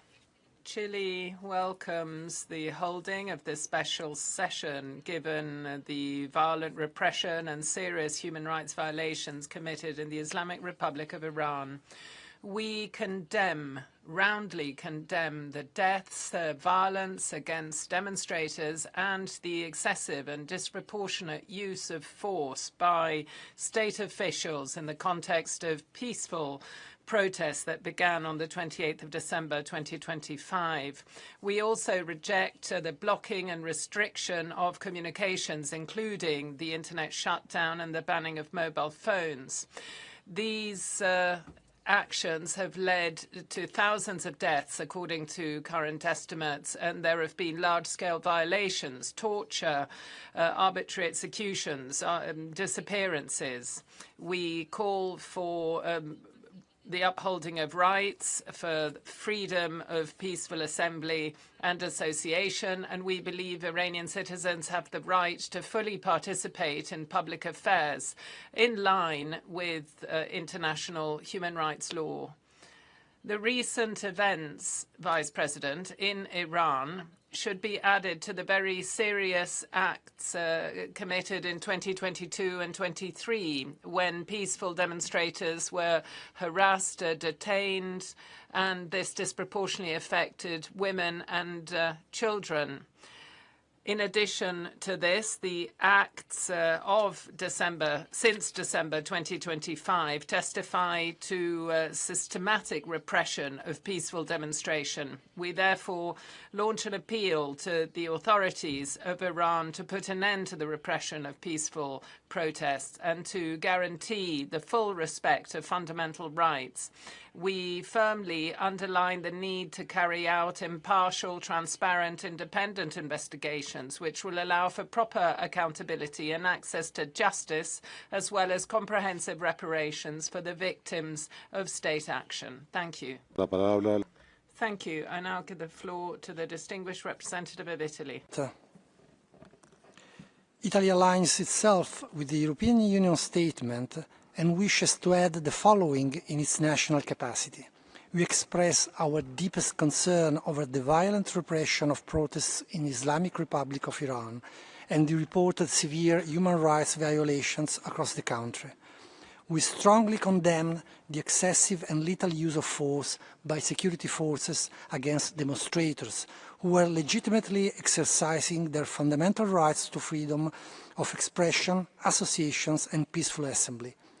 Reports of thousands of deaths, widespread arbitrary arrests and serious ill treatment of detainees are deeply alarming and unacceptable. Italy unequivocally condemns the indiscriminate use of the death penalty as a means to suppress protest and silence dissent. Public statements by Iranian judicial authorities suggesting expedited trials and the possible imposition of capital punishments against protesters constitute a grave violation of Iranians' international human rights obligations and a direct assault on human dignity. Italy reiterates its firm opposition to the death penalty at all times and in all circumstances and urges the Iranian authorities to halt immediately all executions as a first step towards a more general moratorium. We echo the call of the United Nations High Commissioners for Human Rights for an immediate end to violence and repressions, as well as for the full restoration of Internet and telecommunication services. Internet shutdowns undermine fundamental freedoms, hinder independent monitoring, and exacerbate the suffering of the population. Italy urges Iranian authorities to release all those arbitrarily detained and ensure accountability for human rights violations committed in the context of the repression. In this regard, Italy strongly supports the mandates of the Special Rapporteur in Iran and the fact-finding mission and calls on Iranian authorities to fully cooperate with those mechanisms and start an open and democratic dialogue with the protesters. Italy stands in solidarity with the Iranian people and their legitimate aspirations for freedom, dignity and justice. Thank you, Mr. Vice President. Gracias. Thank you. I give the floor to the distinguished representative of Ecuador, Ambassador of Ecuador. Vice President, Ecuador agreed with those who called for the holding of a special session on the worsening human rights situation in the Islamic Republic of Iran in the context of national protests, recognizing that we are faced with a situation which requires the attention of Council. The broad support for holding this session is a very clear signal that such situations must be discussed in the main United Nations body with competency in the field of human rights. My country expresses its deep concern and condemnation for the very serious events that have been reported in Iran since the 28th of December 2025, which have been reported by the Office of the High Commissioner and various special procedures. They testify to violence and repression exercised by state security forces against demonstrators, resulting in arbitrary detentions, people wounded, many thousands dead, including children. For these reasons, Ecuador rejects any act of violence against the civilian population and any measures which limit the exercise of human rights, including freedom of expression, of association, and of peaceful assembly. My delegation emphasizes the importance of ensuring that civil society, human rights defenders, journalists, and communication media must have a safe working environment, and there must be safe and free access to the Internet. Vice President, Ecuador restates the importance of respecting the principles and standards of international law enshrined in the UN Charter. And we call on the authorities of Iran, as others have, to undertake a genuine dialogue and constructive cooperation with the independent international fact-finding mission, the Special Rapporteur, and other UN bodies in order to reduce tension, bring about independent investigations, ensure accountability, and protect dignity of all persons. Thank you. Gracias. Tiene ahora la palabra. Thank you. I now give the floor to the distinguished ambassador of the Dominican Republic. Thank you, Vice President. The Dominican Republic supports the holding of this special session of the Human Rights Council, and we share the concern of the international community when faced with recent information on developments in the human rights situation in the Islamic Republic of Iran. It is up to this Council to heed situations that generate such global concern, particularly when there are allegations of excessive use of force, arbitrary detention and restrictions to fundamental freedoms in all contexts, particularly when there is protest.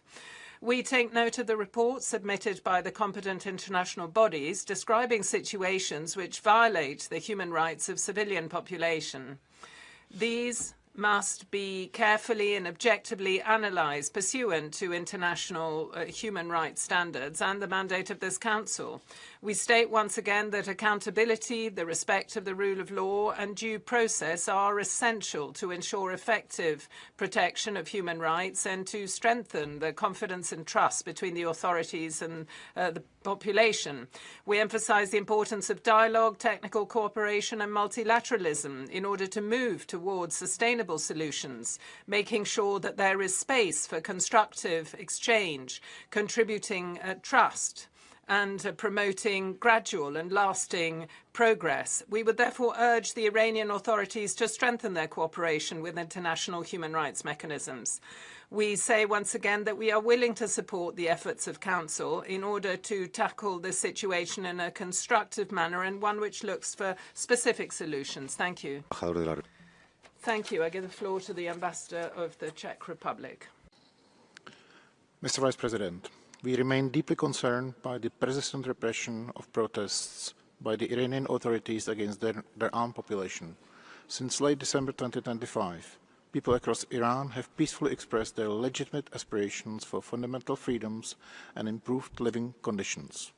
We are alarmed by the reports of numerous deaths and injuries among protesters. We strongly condemn the use of excessive and lethal force by security forces, as well as widespread arbitrary arrests, detention, intimidation, and judicial harassment.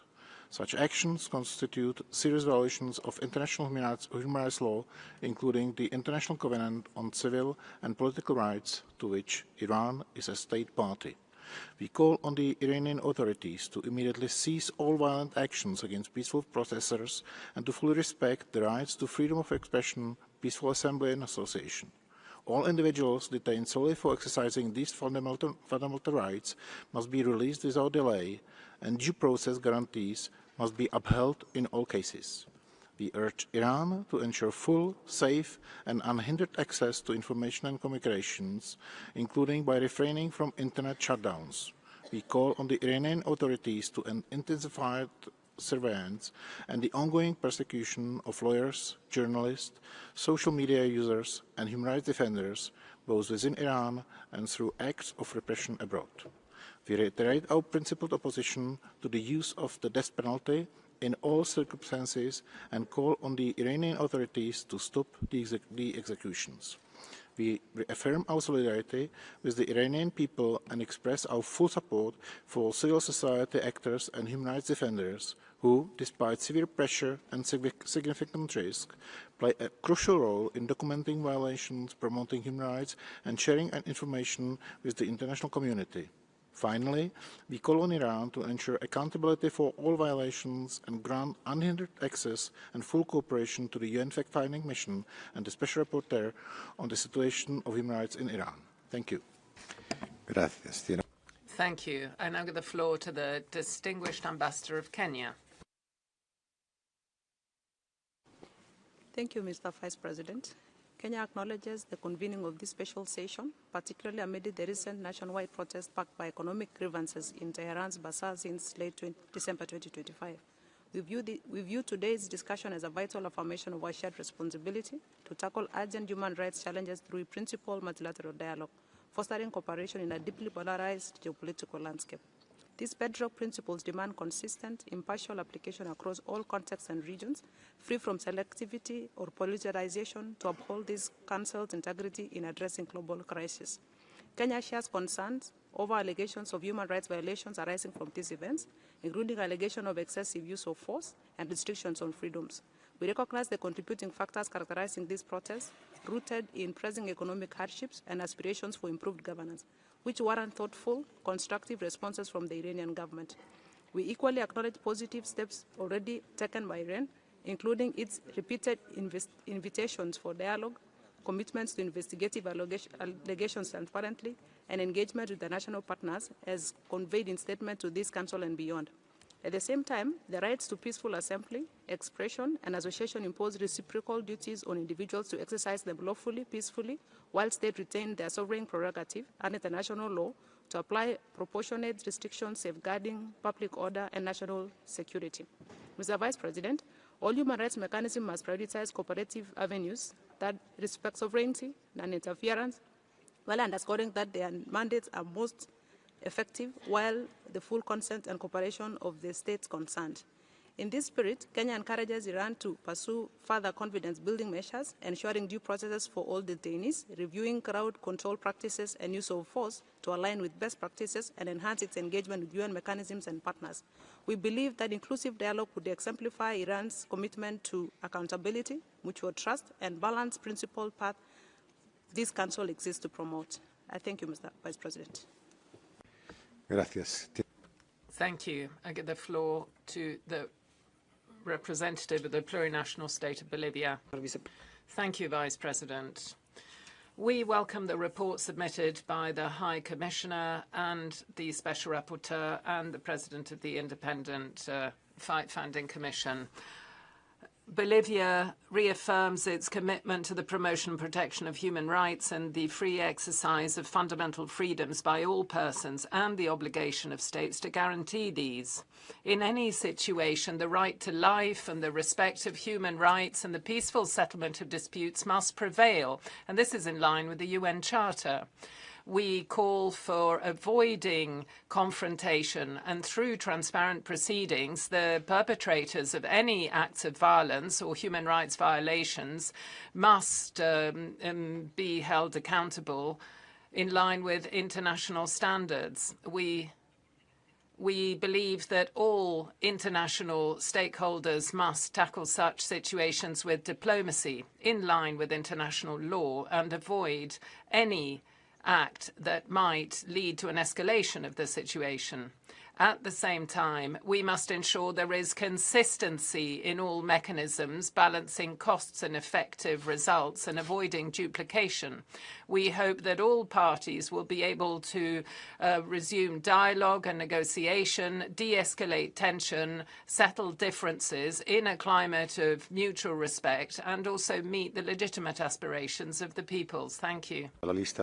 Thank you. We can now move on to the list of speakers, of observers of the Council. I give the floor in the first instance to the distinguished representative of Germany, Secretary of State Bernhard Korsch.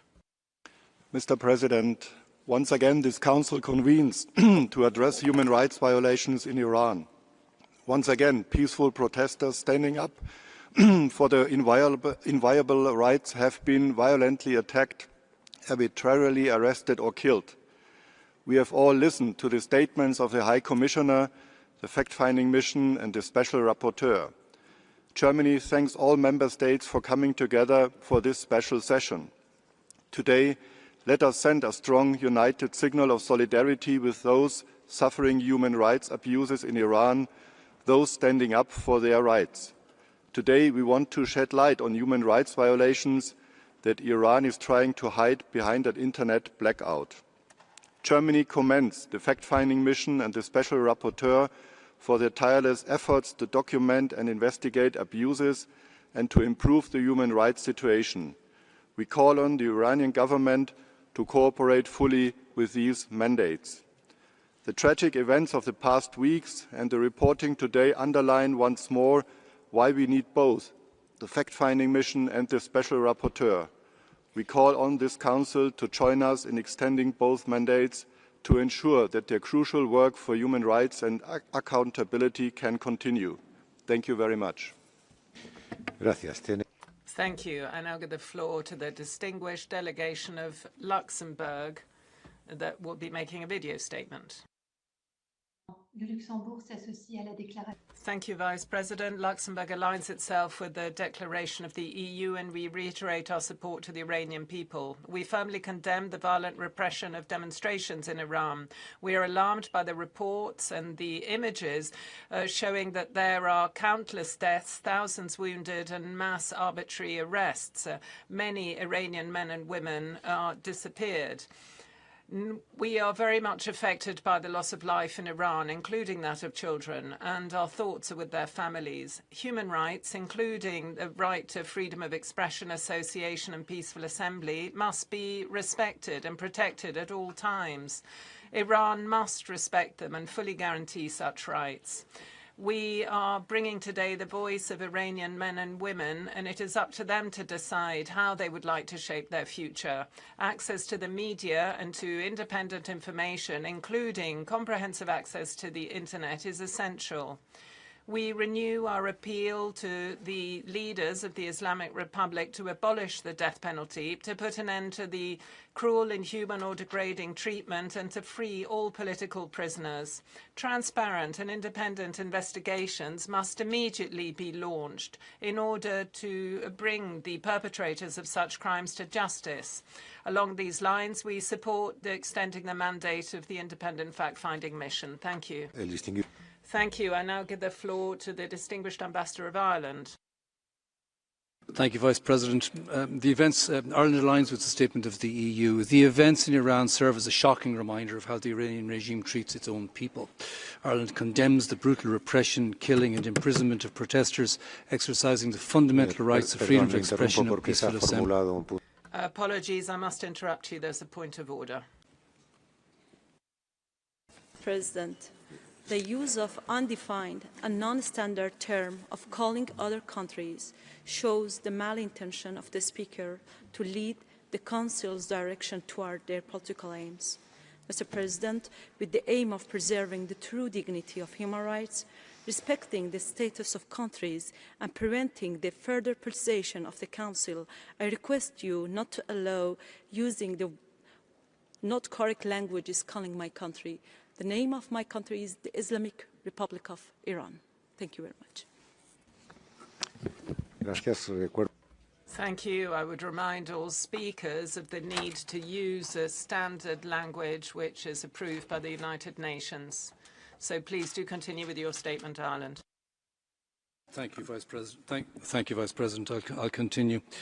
Ireland condemns the brutal repression, killing and imprisonment of protesters exercising the fundamental rights of freedom of expression and peaceful assembly. We reject the characterisation of peaceful protesters as domestic terrorists, and we condemn recourse to the use of executions.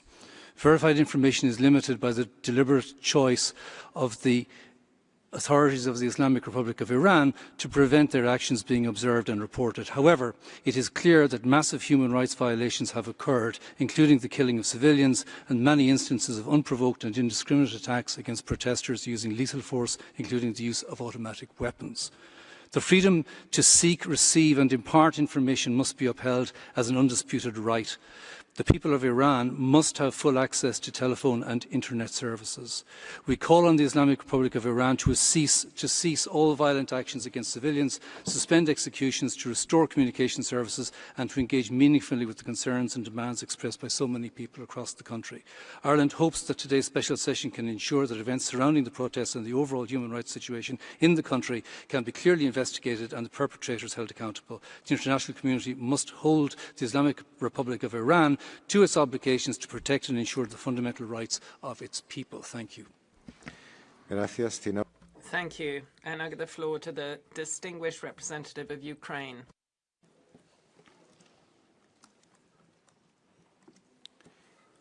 Thank you, Mr. Vice President. Ukraine aligns itself with the statement delivered by the European Union. We strongly condemn the repression of the Iranian authorities against their own people, including the unprecedented increase in death and injuries among protesters. This is a gross violation of fundamental human rights and freedoms. We underline the crucial role of the FFMI and Special Rapporteur on documenting violations.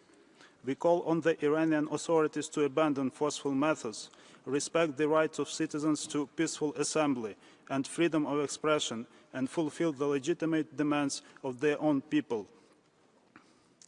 Violence against defenseless protesters must be stopped immediately.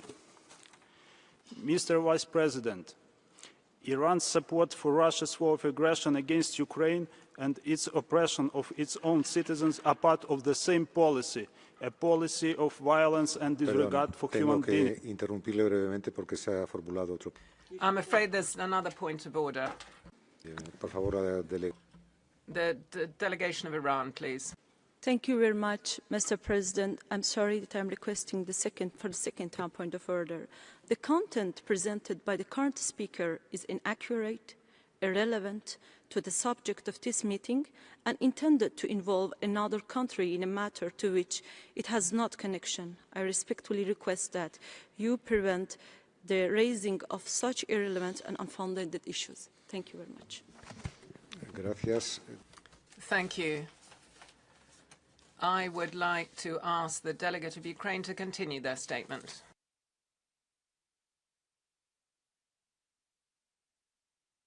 Thank you, Mr. Vice President.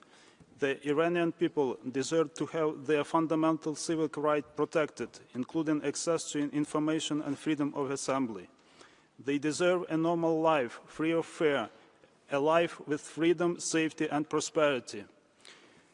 We reiterate our call on the international community to increase political, diplomatic, and other pressure on Tehran in response to violence and oppression. Ukraine stands in solidarity with the people of Iran. Thank you, Mr. Vice President. Gracias. Thank you. I give the floor to the distinguished representative of Belarus. Благодарю вас. Thank you. Belarus considers the special session to be another attempt by a group of states to use the Council's mechanisms to put pressure on Iran's authorities. The draft resolution effectively promotes intervention in internal affairs, and the initiators of the resolution are using sanctions against Iran, harming its economy and undermine the economic and social rights of the people. That group of countries is carrying out unlawful extremist activity to destabilize the situation towards an unconstitutional change of power. We have seen similar scenarios, and we know the results. The loss of statehood, the harm to the economy, and the impoverishment of the population. We condemn such policies against Iran, as well as the politicized decisions in the Council, and we hope that the people and the authorities of Iran, through dialogue and cooperation, can overcome this situation and ensure justice, equality, peace, and human rights. Thank you. Gracias. Thank you. I give the floor to the distinguished representative of Australia. Thank you, Vice President. Australia welcomes this special session to address the deteriorating human rights situation in the Islamic Republic of Iran and supports the renewal of the mandate of the fact-finding mission in Iran and the Special Rapporteur on Iran. Australia unequivocally condemns the Iranian government's brutal violence against its own people. We urge Iran to immediately end its killing of protesters, arbitrary arrests, telecommunications blackouts and intimidation tactics. We are appalled by reports that Iran has used the death penalty against protesters. Iran's actions continue its record of excessive, often lethal force against protesters, human rights activists, journalists and political opponents, and its long-standing oppression of women, ethnic and religious minorities and LGBTQI+ persons. Contrary to Iran's disinformation, these protests are not a foreign conspiracy. They are real voices of the Iranian people.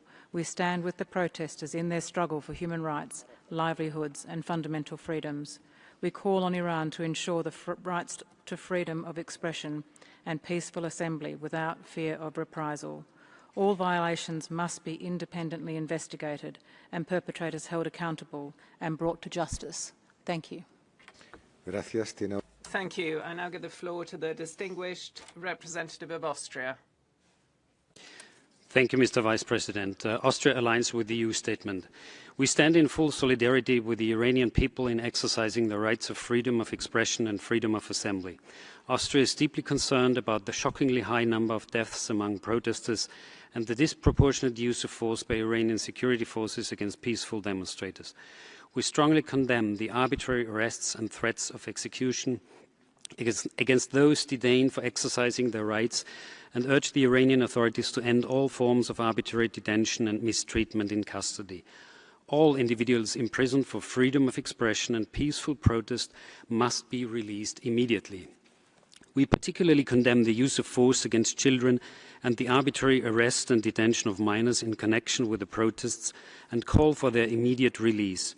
Austria also condemns the nationwide internet shutdown imposed by Iranian authorities and calls for the immediate restoration of internet access and communication systems.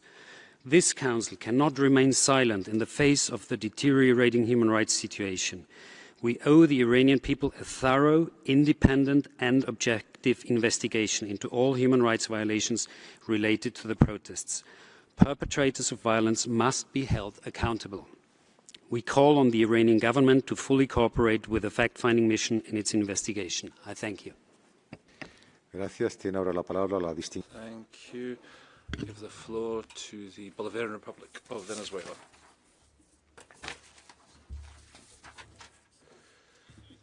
Thank you, Vice President. The Bolivarian Republic of Venezuela reaffirmed its solidarity with the people and government of the Islamic Republic of Iran, profoundly regretting the loss of human life following violent protests that were financed, armed, technologically supported and encouraged by foreign actors. Venezuela strenuously rejects selectivity, double standards and instrumentalization of human rights for geopolitical purposes and expresses its profound concern at the use of this Council as a tool of pressure against sovereign states.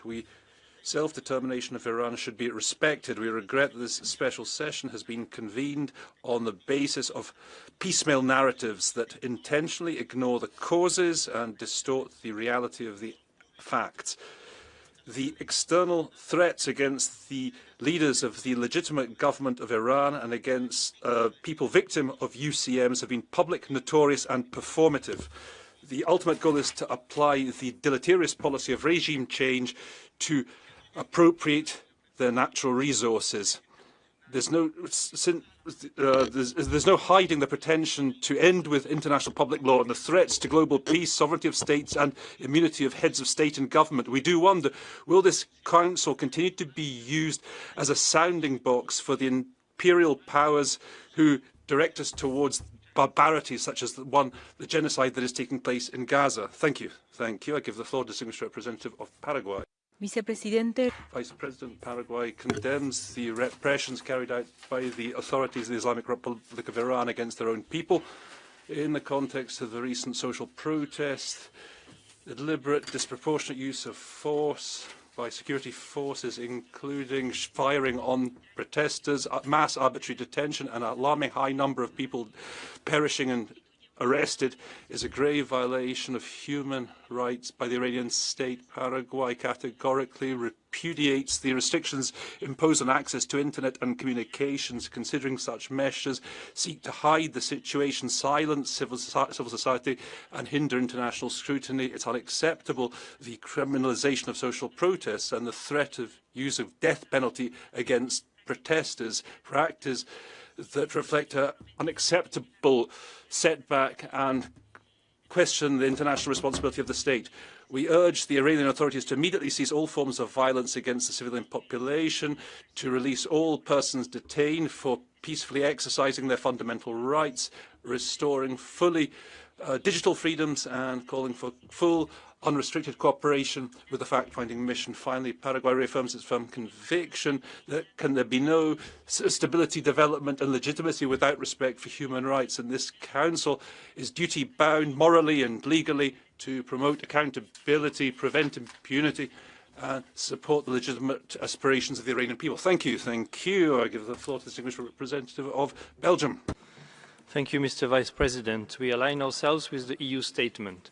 Belgium unequivocally condemns the unprecedented violence perpetrated by the Iranian government against its own citizens. Credible estimates are pointing towards thousands of deaths. We are horrified by these killings. The violent repression against Iranians voicing their legitimate and democratic aspirations must stop. The authorities must exercise utmost restraint and adhere to their international obligations. We urge the Islamic Republic of Iran to fully uphold the right to life, liberty and security of person and the right to freedom of expression, association and peaceful assembly. The immediate restoration of full Internet access is imperative in this regard, as is the immediate release of all individuals arbitrarily detained. We are deeply worried by reports regarding rushed trials and possible protest-related executions. At the same time, Iranian authorities are obliged to conduct prompt, effective, independent, transparent and impartial investigations into the grave violations that occurred. We urge the Islamic Republic of Iran to fully cooperate with UN entities, particularly the Special Rapporteur and the FFM. We support the renewal of their mandates as well as the request for an urgent inquiry into current events. In conclusion, the legitimate and democratic aspirations of the Iranian people must prevail as much as the respect for international law. I thank you. Gracias. Thank you. I give the floor to the distinguished representative of Oman. Shukran, sir. Thank you, Vice President. Oman reiterates its support to the work of the Human Rights Council, all its mechanisms, as an international framework to address human rights issues through cooperation, responsible dialogue, and exchange of expertise. We reiterate that the effectiveness of the Council is contingent on an approach that respects the purposes and principles of the UN Charter and promotes confidence among states and addresses human rights issues in an objective and balanced fashion. In this respect, Oman believes that respect of the sovereignty and unity of states, as well as a commitment to the principle of non-interference in their domestic affairs, constitute a crucial basis for a stable international order, and they are the genuine guarantee for non-politicization of human rights issues or manipulating them outside their noble purposes. And therefore, Oman believes that the basic objective of the Human Rights Council mechanisms, including the mandate of the Special Rapporteur, is to prepare reports in a professional manner and in an objective, independent and neutral manner as well, because these are basic elements to safeguard the credibility of the Council as well as its standing as an international forum for balanced dialogue as well as cooperation. Thank you. Gracias. Thank you. I give the floor now to the distinguished representative of Uruguay. Thank you very much, Vice President. Uruguay is grateful for the convening of this special session, given the grave deterioration of the situation of human rights in Iran, as reported by various UN mechanisms and by independent organizations, which merits the urgent attention of this Council. We express our profound concern violations of human rights documented, which include the disproportionate use of force against protesters, arbitrary detention, acts of torture and other cruel, inhumane, degrading treatment. We're particularly alarmed by persisting patterns of structural discrimination against women and girls, as well as the persecution of individuals belonging to ethnic and religious minorities. Uruguay urges the Iranian authorities to fully deliver on their human rights obligations, guaranteeing the full respect for the right to freedom of expression, peaceful assembly and free access to communications, as well as the need to ensure accountability for all violations committed. Finally, we should recall the primary responsibility of the state to protect its own population, a responsibility inherent to the sovereign nature of the state and to its obligations under international law. Thank you. Thank you. I give the floor now to the distinguished representative of Eritrea. Thank you, Mr. Vice President. When challenging situations arise, the appropriate and responsible response of the multilateral system must begin with dialogue, cooperation, and a genuine effort to understand circumstances on the ground. This Council was not established to construct narratives that served the interests of a few, nor to repeatedly single out targeted countries. It was created to strengthen the promotion and protection of human rights through dialogue and cooperation. Despite this, we repeatedly see attempts to circumvent the Council's guiding principles and established frameworks whenever it suits particular agendas. There is a persistent effort to impose mandates on states without their consent or cooperation. Such practices are problematic. They cast doubt on the likelihood of constructive outcomes and on whether the Council should accept, without rigorous scrutiny, outputs presented as credible, despite flawed or politicized methodologies. To conclude, in the context of the recent developments, while we acknowledge the legitimate responsibility of the government of the Islamic Republic of Iran to restore public order and safety, we encourage national processes addressing existing challenges in accordance with the national priorities. The full version of our statement will be available online. I thank you, Mr. Vice President. Gracias. Tiene ahora la palabra. Thank you. I give the floor now to the distinguished delegation of Liechtenstein. Thank you, Mr. Vice President. Liechtenstein has supported the call for this special session out of concern for the thousands of Iranians who once again have carried their hope and demand for fundamental changes in the governance of their country to the streets. We are deeply disturbed by the reports of the widespread and systematic lethal use of force against peaceful protesters by the security forces of the Islamic Republic of Iran. While the numbers remain difficult to verify, it is clear that the force employed was manifestly excessive and raises grave concerns, and that the violence used to crack down on the protest was deliberate in its use and indiscriminate in its targets. Mr. Vice President, an independent investigation into the situation is of paramount importance. If confirmed, these acts would constitute crimes against humanity and warrant a referral to the International Criminal Court by the UN Security Council. The court is an institution we have built collectively to address such situations by holding those responsible to account, thereby preventing future recurrence. In this way, we protect the people whose rights were gravely and systematically violated by those who claim to represent their interests. It is important that the Council sends a clear message in that regard. I thank you, Mr. Vice President. Gracias. Thank you. The floor, distinguished representative of Malta. Thank you, Mr. Vice President. Malta aligns itself with the EU statement. We are gravely concerned by the reports on the human rights situation in the Islamic Republic of Iran, particularly the killing and injury of many Iranian people who were protesting in the streets. We join the High Commissioner in expressing our strongest concern over the designation of protesters as terrorists. Regardless of gender, belief or opinion, all people, including Iranians, have the right to protest and voice their opinions.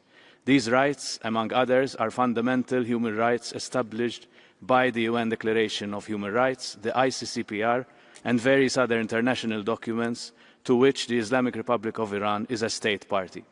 Iran, therefore, has a direct responsibility to adhere to what it freely subscribed to. We would also like to express our deep concern that some arrested protesters may be subject to the death penalty.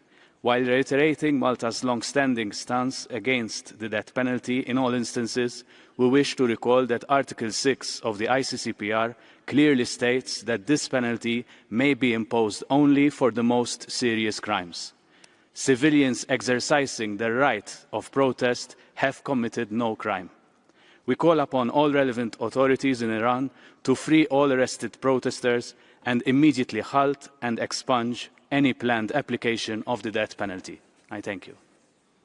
Gracias. Thank you. I give the floor to the distinguished representative of Zimbabwe. Thank you, Mr. Vice President. Zimbabwe is worried by the continued politicization of the Human Rights Council and use of double standards. Though we are concerned with by the situation in Iran, we believe that the government of Iran will handle the situation as per their given mandate. Zimbabwe believes in the need to protect the right to peaceful demonstrations, but that right should not be misused to abuse national security, public safety, or impinge on the right and freedom of other citizens. Zimbabwe reiterates its firm belief that the mandate and objectives of the Human Rights Council are better achieved when its work is conducted in an open and transparent manner based on mutually respectful dialogue and engagement that is conceived to support the effort of each country rather than to condemn and punish it. We urge the Council to engage Iran through genuine and constructive dialogue that upholds the principles of sovereignty and non-interference in its internal affairs. imposition of country-specific mandates or omissions only serve to erode the trust in Human Rights Council mechanisms. I thank you. Thank you.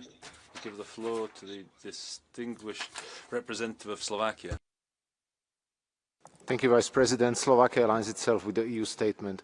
We express grave concern at the deteriorating human rights situation in the Islamic Republic of Iran and ongoing and systematic violation of these rights. Peaceful protests in the country have been met with an unprecedented violent response. Reports paint a gloomy picture of the unlawful killing of thousands of those exercising their fundamental rights, including children, as well as the widespread use of excessive force, causing grave injuries and deaths. We are alarmed by continued arbitrary arrests and detentions, enforced disappearances, detention with no contact with the outside world. We urge to proceed on independent investigations under international organizations to document seriously all abuses carried out by Iranian authorities. Furthermore, after investigation, we urge to release all persons detained without trial. The intentional internet shutdown, which violates international human rights law, further prevents much-needed monitoring of the situation, documentation and violations, and further exacerbates the violations of rights and freedoms of Iranian people. While reaffirming our respect for Iran's sovereignty and territorial integrity, we stress that the primary responsibility to respect, protect and fulfil human rights bears with the state. We urge the Iranian authorities to fully uphold their obligations under international law, especially freedom of expression and assembly, as well as to take all necessary steps to eliminate and prevent further violence against civilians. Slovakia, lastly, we call on Iran to engage constructively and transparently, including by granting unhindered access to mechanisms. I thank you. Thank you very much. I give the floor now to the distinguished representative of Greece. Thank you, Mr. Vice President. Greece aligns itself with the EU statement. The unprecedented, extreme violence used against peaceful Iranian protesters, leading to the deaths of thousands of innocent civilians, is shocking and unacceptable. Mass arrests and harsh judicial responses, including the use of the death penalty, deepen our concern regarding the human rights situation in the country. Beyond the violent repression, the rights of freedom of expression, association, and peaceful assembly have been dealt a serious blow by the internet shutdown and communications blackout, which restrict the flow of information and obstruct independent scrutiny. Restoring full access to communications is essential for transparency and accountability. We support international efforts to document abuses and ensure justice, as well as the indispensable role played by civil society and human rights defenders under extremely challenging conditions. Greece underlines the need for restraint, de-escalation, and respect for international human rights and humanitarian law. Executions must immediately cease, and all those arbitrarily detained must be released without delay. Dialogue remains the only way to respond to legitimate concerns and reduce the risk of further violence. Combined with accountability and an end to systemic impunity for gross human rights violations, it is the only credible path toward a peaceful and dignified future for the Iranian people. I thank you. Thank you. I give the floor to the distinguished representative of the Republic of Moldova. Thank you, Mr. Vice President. The Republic of Moldova is deeply concerned about the developments in the Islamic Republic of Iran. We condemn serious human rights violations and the brutal repression of peaceful protests. The arbitrary arrests, use of lethal and excessive force against the protesters, and unlawful killings is alarming. The death toll among protesters, including children, has reached thousands, which is an unprecedented number. We are also appalled by the high numbers of injured protesters. We reiterate our grave concern over the very high number of executions in Iran and urge the authorities to refrain from the use of the death penalty against those exercising their rights. We call for the release of all those arbitrarily arrested. We urge Iranian authorities to guarantee respect for the fundamental rights and freedoms of all individuals and to fully restore internet access throughout the country. All those responsible for human rights violations must answer for their actions. Mr. Vice President, we support the message of the High Commissioner. What we need to know is to bring light to what happens on the streets of Iran. As member of the core group, we believe that the work of the Special Rapporteur and the fact-finding mission is of paramount importance at this time. We therefore call on all members to support the resolution extending these mandates. I thank you. Thank you. I give the floor to the distinguished representative of Montenegro. Mr. Vice President, Montenegro aligns itself with the EU statement. The brutal crackdown on peaceful protests by Iranian security forces is unacceptable. People across the country are legitimately demanding freedom, dignity and a better life. These voices must be heard, not silenced. We strongly condemn the excessive and lethal force used by authorities, resulting in thousands of deaths and arbitrary arrests, including children. Violence and intimidation are never legitimate responses to public grievances, and the labelling of peaceful protesters as security threats to justify brutality must end.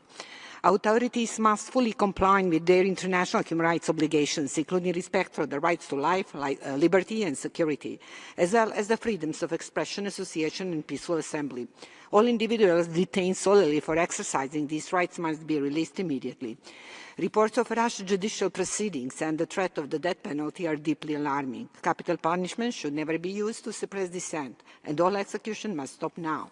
The prolonged disruption of the internet and communication services is a blatant violation of fundamental freedoms and must end to allow the documentation of abuses. Therefore, Montenegro calls for the renewal of the mandates of the fact-finding missions and the special rapporteur. We also stand firmly with civil society. Full cooperation with these mechanisms is essential to ensure accountability, address impunity, prevent further violations, and protect the rights of all Iranians. Thank you. Gracias. Tiene ahora la palabra la distinguida. Thank you. I give the floor to the distinguished representative of the Russian Federation. We are concerned by attempts by foreign powers to destabilize the situation in Iran. That the current special session is a blatant confirmation of this. The initiators of the session ignore the gradual normalization of the situation in Iran following the riots and actions of disobedience inspired from abroad. It's paradoxical that the countries today accusing Tehran of excessive violence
concerned by the deteriorating human rights situation in Iran. We are profoundly disturbed by the escalation of violence and repression in Iran. We unequivocally condemn the brutal crackdown carried out by Iran's security forces in recent weeks, including the widespread killing and arbitrary arrest and detention of protesters and internet shutdowns. We call on the government of Iran to uphold its international human rights obligations, including Iranians' rights to peaceful process, freedom of expression and access to information. New Zealand continues to be alarmed by the surge in executions over the last year, which include protesters and minors, and calls on Iran to establish a moratorium on the use of the death penalty. New Zealand supports the convening of this special session as well as the renewal of the mandate of the Special Rapporteur and fact-finding mission. These are important tools to progress accountability for human rights violations in Iran. I thank you. Gracias. Tiene ahora la palabra. Thank you very much. I now recognise Argentina. Thank you very much, Vice President. Argentina supports the draft resolution concerning the serious and persistent deterioration of the human rights situation in the Islamic Republic of Iran, in particular the violent repression of peaceful protest, which are costing the lives of thousands of citizens. This Council must find a robust response to this. On the draft resolution, we believe it should not just be limited to SGBV, rather all forms of violence conducted by the state, interpreting the term gender in line with Article 7.3 of the Rome Statute, and we'd like that to be duly reflected. We urge the Islamic Republic of Iran to end immediately the violations, guaranteeing accountability and combating impunity, and as well as cooperating fully with this Council's mechanisms, including the International Fact-Finding Mission and the Special Rapporteur. President, a just government is one that protects its citizens. When a government turns on its own people, there is no sovereignty that can be used as a fig leaf excuse or reasonable arguments that can justify this level of violence. The violent action undertaken by the government demonstrates that they fear truth and, as a result, fear their people. On the other hand, the fantastic Iranian people have demonstrated that they no longer fear their government and that they can kill thousands, but they cannot be cowed simply because they are inspired by a value that is far more powerful than the greatest army, and that is the defence of their own freedom. Thank you very much, Vice President. Thank you very much. I now recognise the distinguished representative of Korea, DPRK. Mr. Vice President, the delegation of the Democratic People's Republic of Korea does not support the holding of this special session and the practice of tabling a politically motivated resolution targeting a specific country. Any subversive activities of the external forces aimed at overthrowing the socio-political systems of sovereign states and interference in their internal affairs, including the use of force or the threat of use of force, constitute serious violations of the UN Charter and universally recognized norms of international law. Attempts to justify such actions under the pretext of human rights advocacy, particularly when they are aimed at regime change, are deemed unacceptable. The international community must remain vigilant against such destabilizing practices and raise their voices for justice. We reaffirm our principled commitment to the purposes and principles of the UN Charter, and we call upon the Human Rights Council to stand against politicization, selectivity, and double standards of human rights. I thank you. Gracias. Thank you. I give the floor now to the distinguished delegation of Portugal. Senhor Vice-Presidente, Portugal expresses its profound concern over the violent repression of peaceful microphone, please, for the speaker. Islamic Republic of Iran, which has already caused multiple casualties, and calls on the Iranian authorities to respect its obligations under international law. We underline our support for the Iranian people as they peacefully strive for justice, equality and freedom. Reports of arbitrary detentions, intimidation of demonstrators, journalists, civil society actors and human rights defenders, as well as widespread restrictions on internet access, are deeply alarming. We are concerned by reports indicating that detained protesters might be under increased risk of expedited trials, torture, use of capital punishment, and other serious violations of fair trial standards and of their right to life. Portugal calls on Iran to release all individuals detained solely for exercising their rights and reiterates its firm opposition to the death penalty. Portugal strongly supports the renewal of the mandates of the Special Rapporteur and of the FFM, which are essential for monetary reporting and, not least, accountability. We urge Iran to fully cooperate and provide them unhindered access. Portugal stands ready to support all efforts to address this urgent human rights situation and achieve tangible improvements on the ground. I thank you, Chairman. Gracias. Thank you. I give the floor to the distinguished representative of Burkina Faso. Vice President, Burkina Faso takes note of the holding of this special session, which is very concerning, both in terms of what's the timing and the context. This situation takes place in a situation marked by persistent pressure being exerted on the Islamic Republic of Iran and raises legitimate question marks as to instrumentalization of human rights for the purpose of the foreign policy and persistent practice of double standards within our organization. These practices run counter to principles of sovereignty, territorial integrity, non-interference, as enshrined in the UN Charter, and risks weakening the credibility of our multilateral cooperation mechanism in the field of human rights. My delegation reaffirms the commitment of Burkina Faso to the universal values of human rights, recalling that the primary responsibility for implementation rests with states while respecting their legal framework and their national reality. The right to peaceful protest that we recognise is an obligation of the state to preserve national security and stability when grave violence places the country in danger.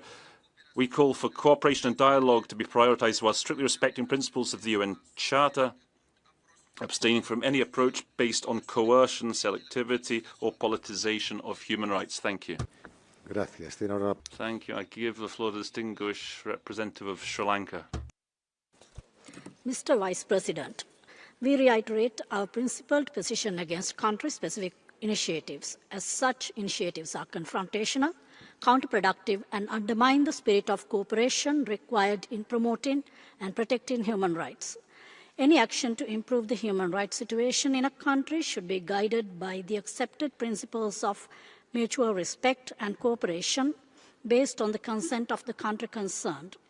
The Human Rights Council should adhere to the guiding principles of universality, impartiality, and non-selectivity stipulated in the GA Resolution 60/251 and the IB package.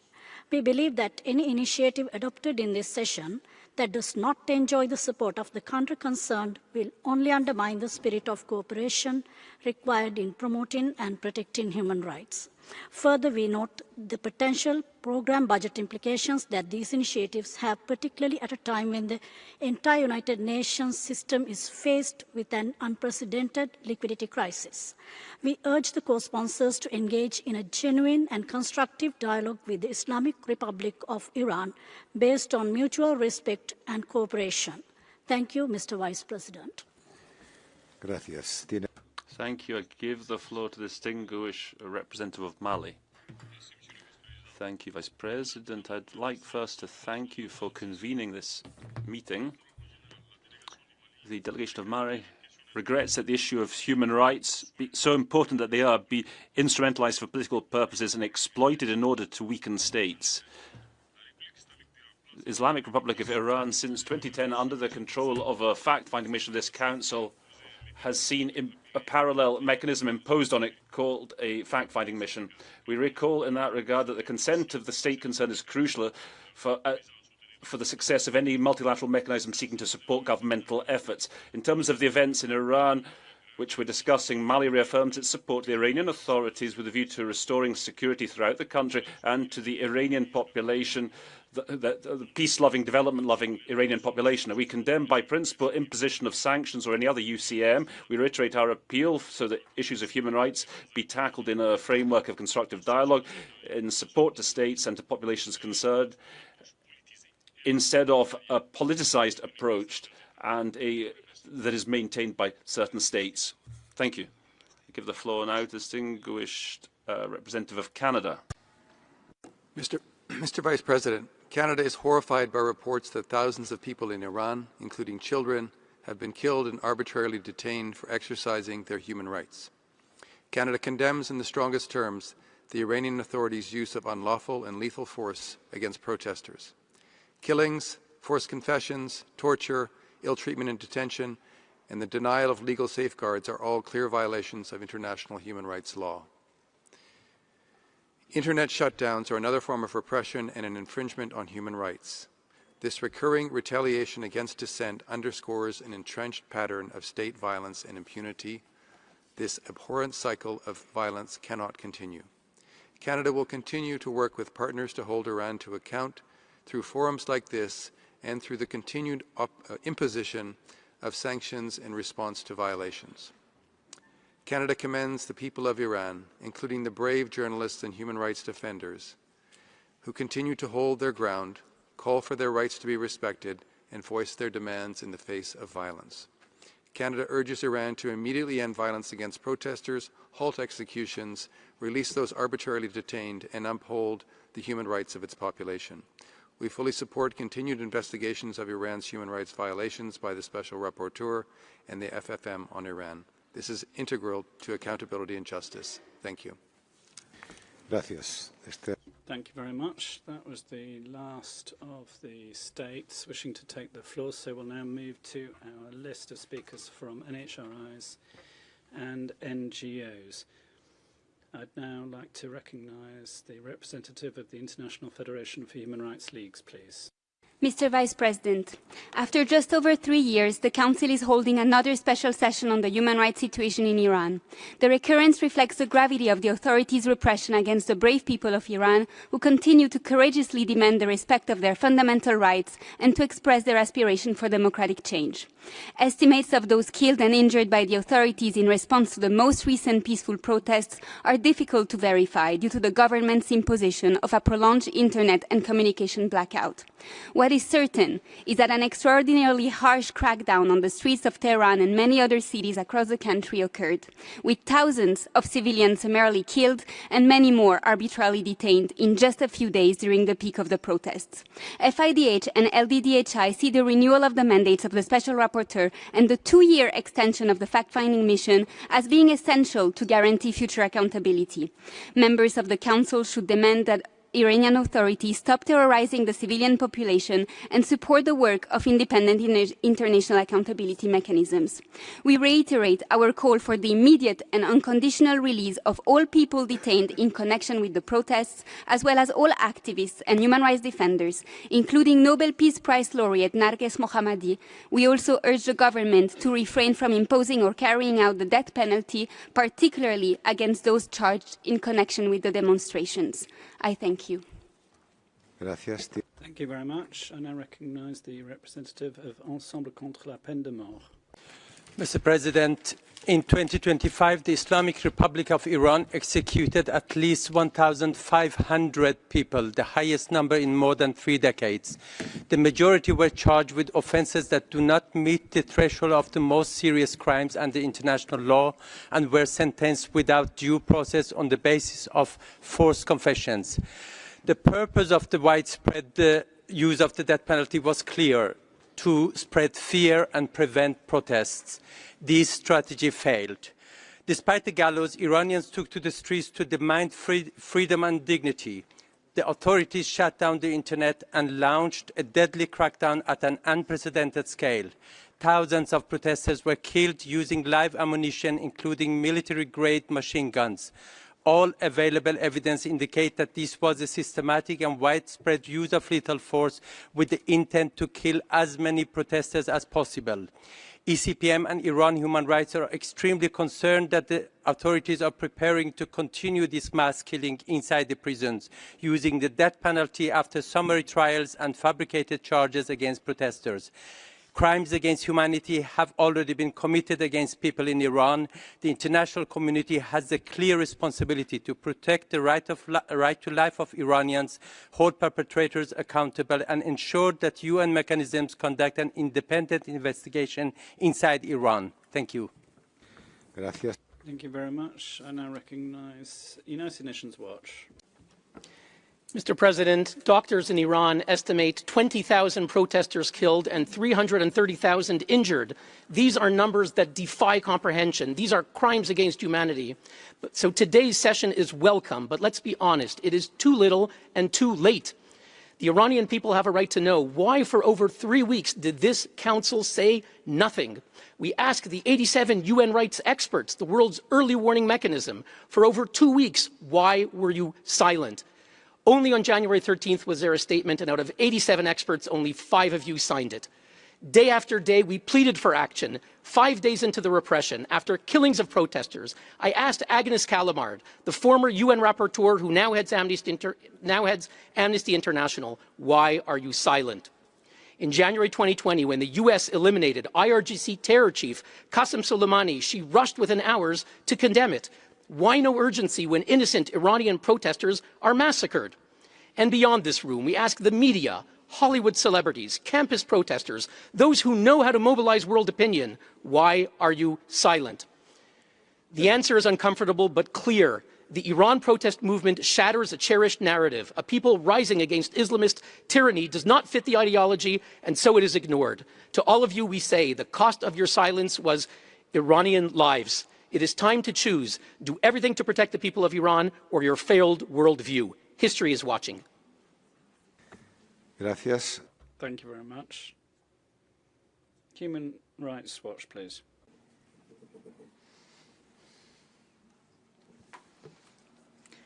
Mr. Vice President, Human Rights Watch delivers this statement at a devastating time for people in Iran, when security forces have carried out unprecedented mass killings of thousands of protesters and bystanders. Witnesses have described streets being drenched in blood. They have told us that whoever they speak to these days knows someone who is being killed or injured. The scale of atrocities is staggering. We urge this Council to recognize that impunity only enables further bloodshed. These massacres, harrowing images of families searching for their loved ones among piles of body bags, should shock the conscience of the world.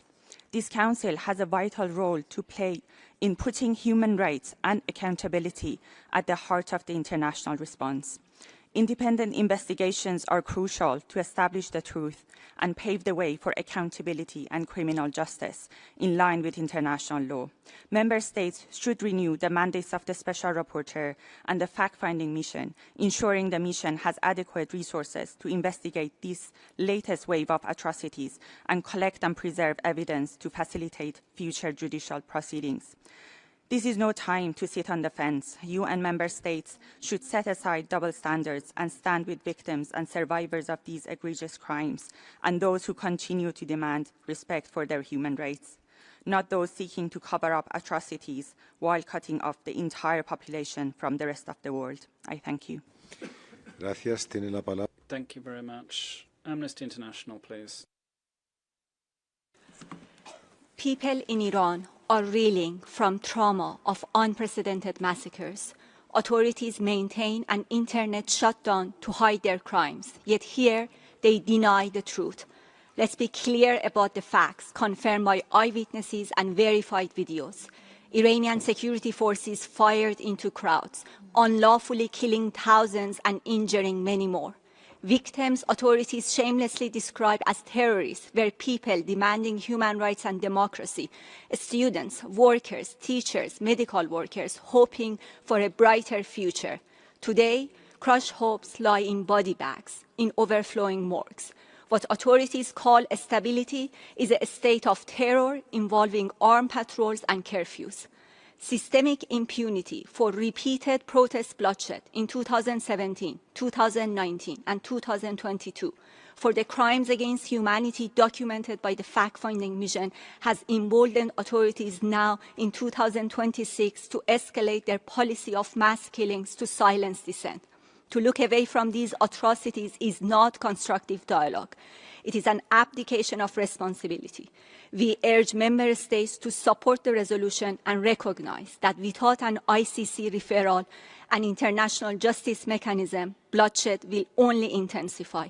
History will not forgive your inaction. Gracias. Tiene la palabra. Thank you very much.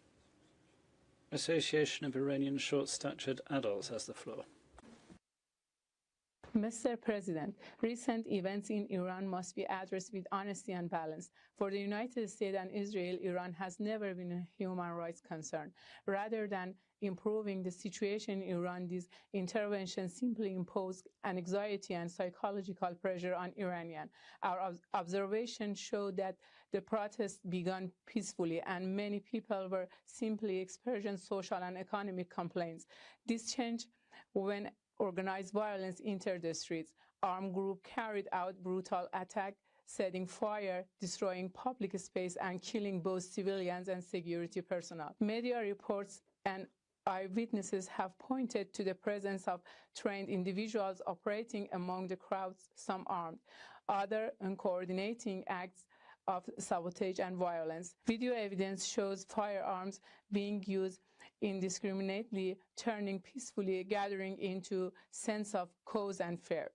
Such action cannot be described as a protest. They represent foreign interference and organized violence which undermine the safety of ordinary people. We urge the international community to reject violence, defend peaceful expression, and support dialogue among the Iranians without external pressure or manipulation. Thank you. Gracias. Thank you very much. Another video now from the Association for Defending Victims of Terrorism.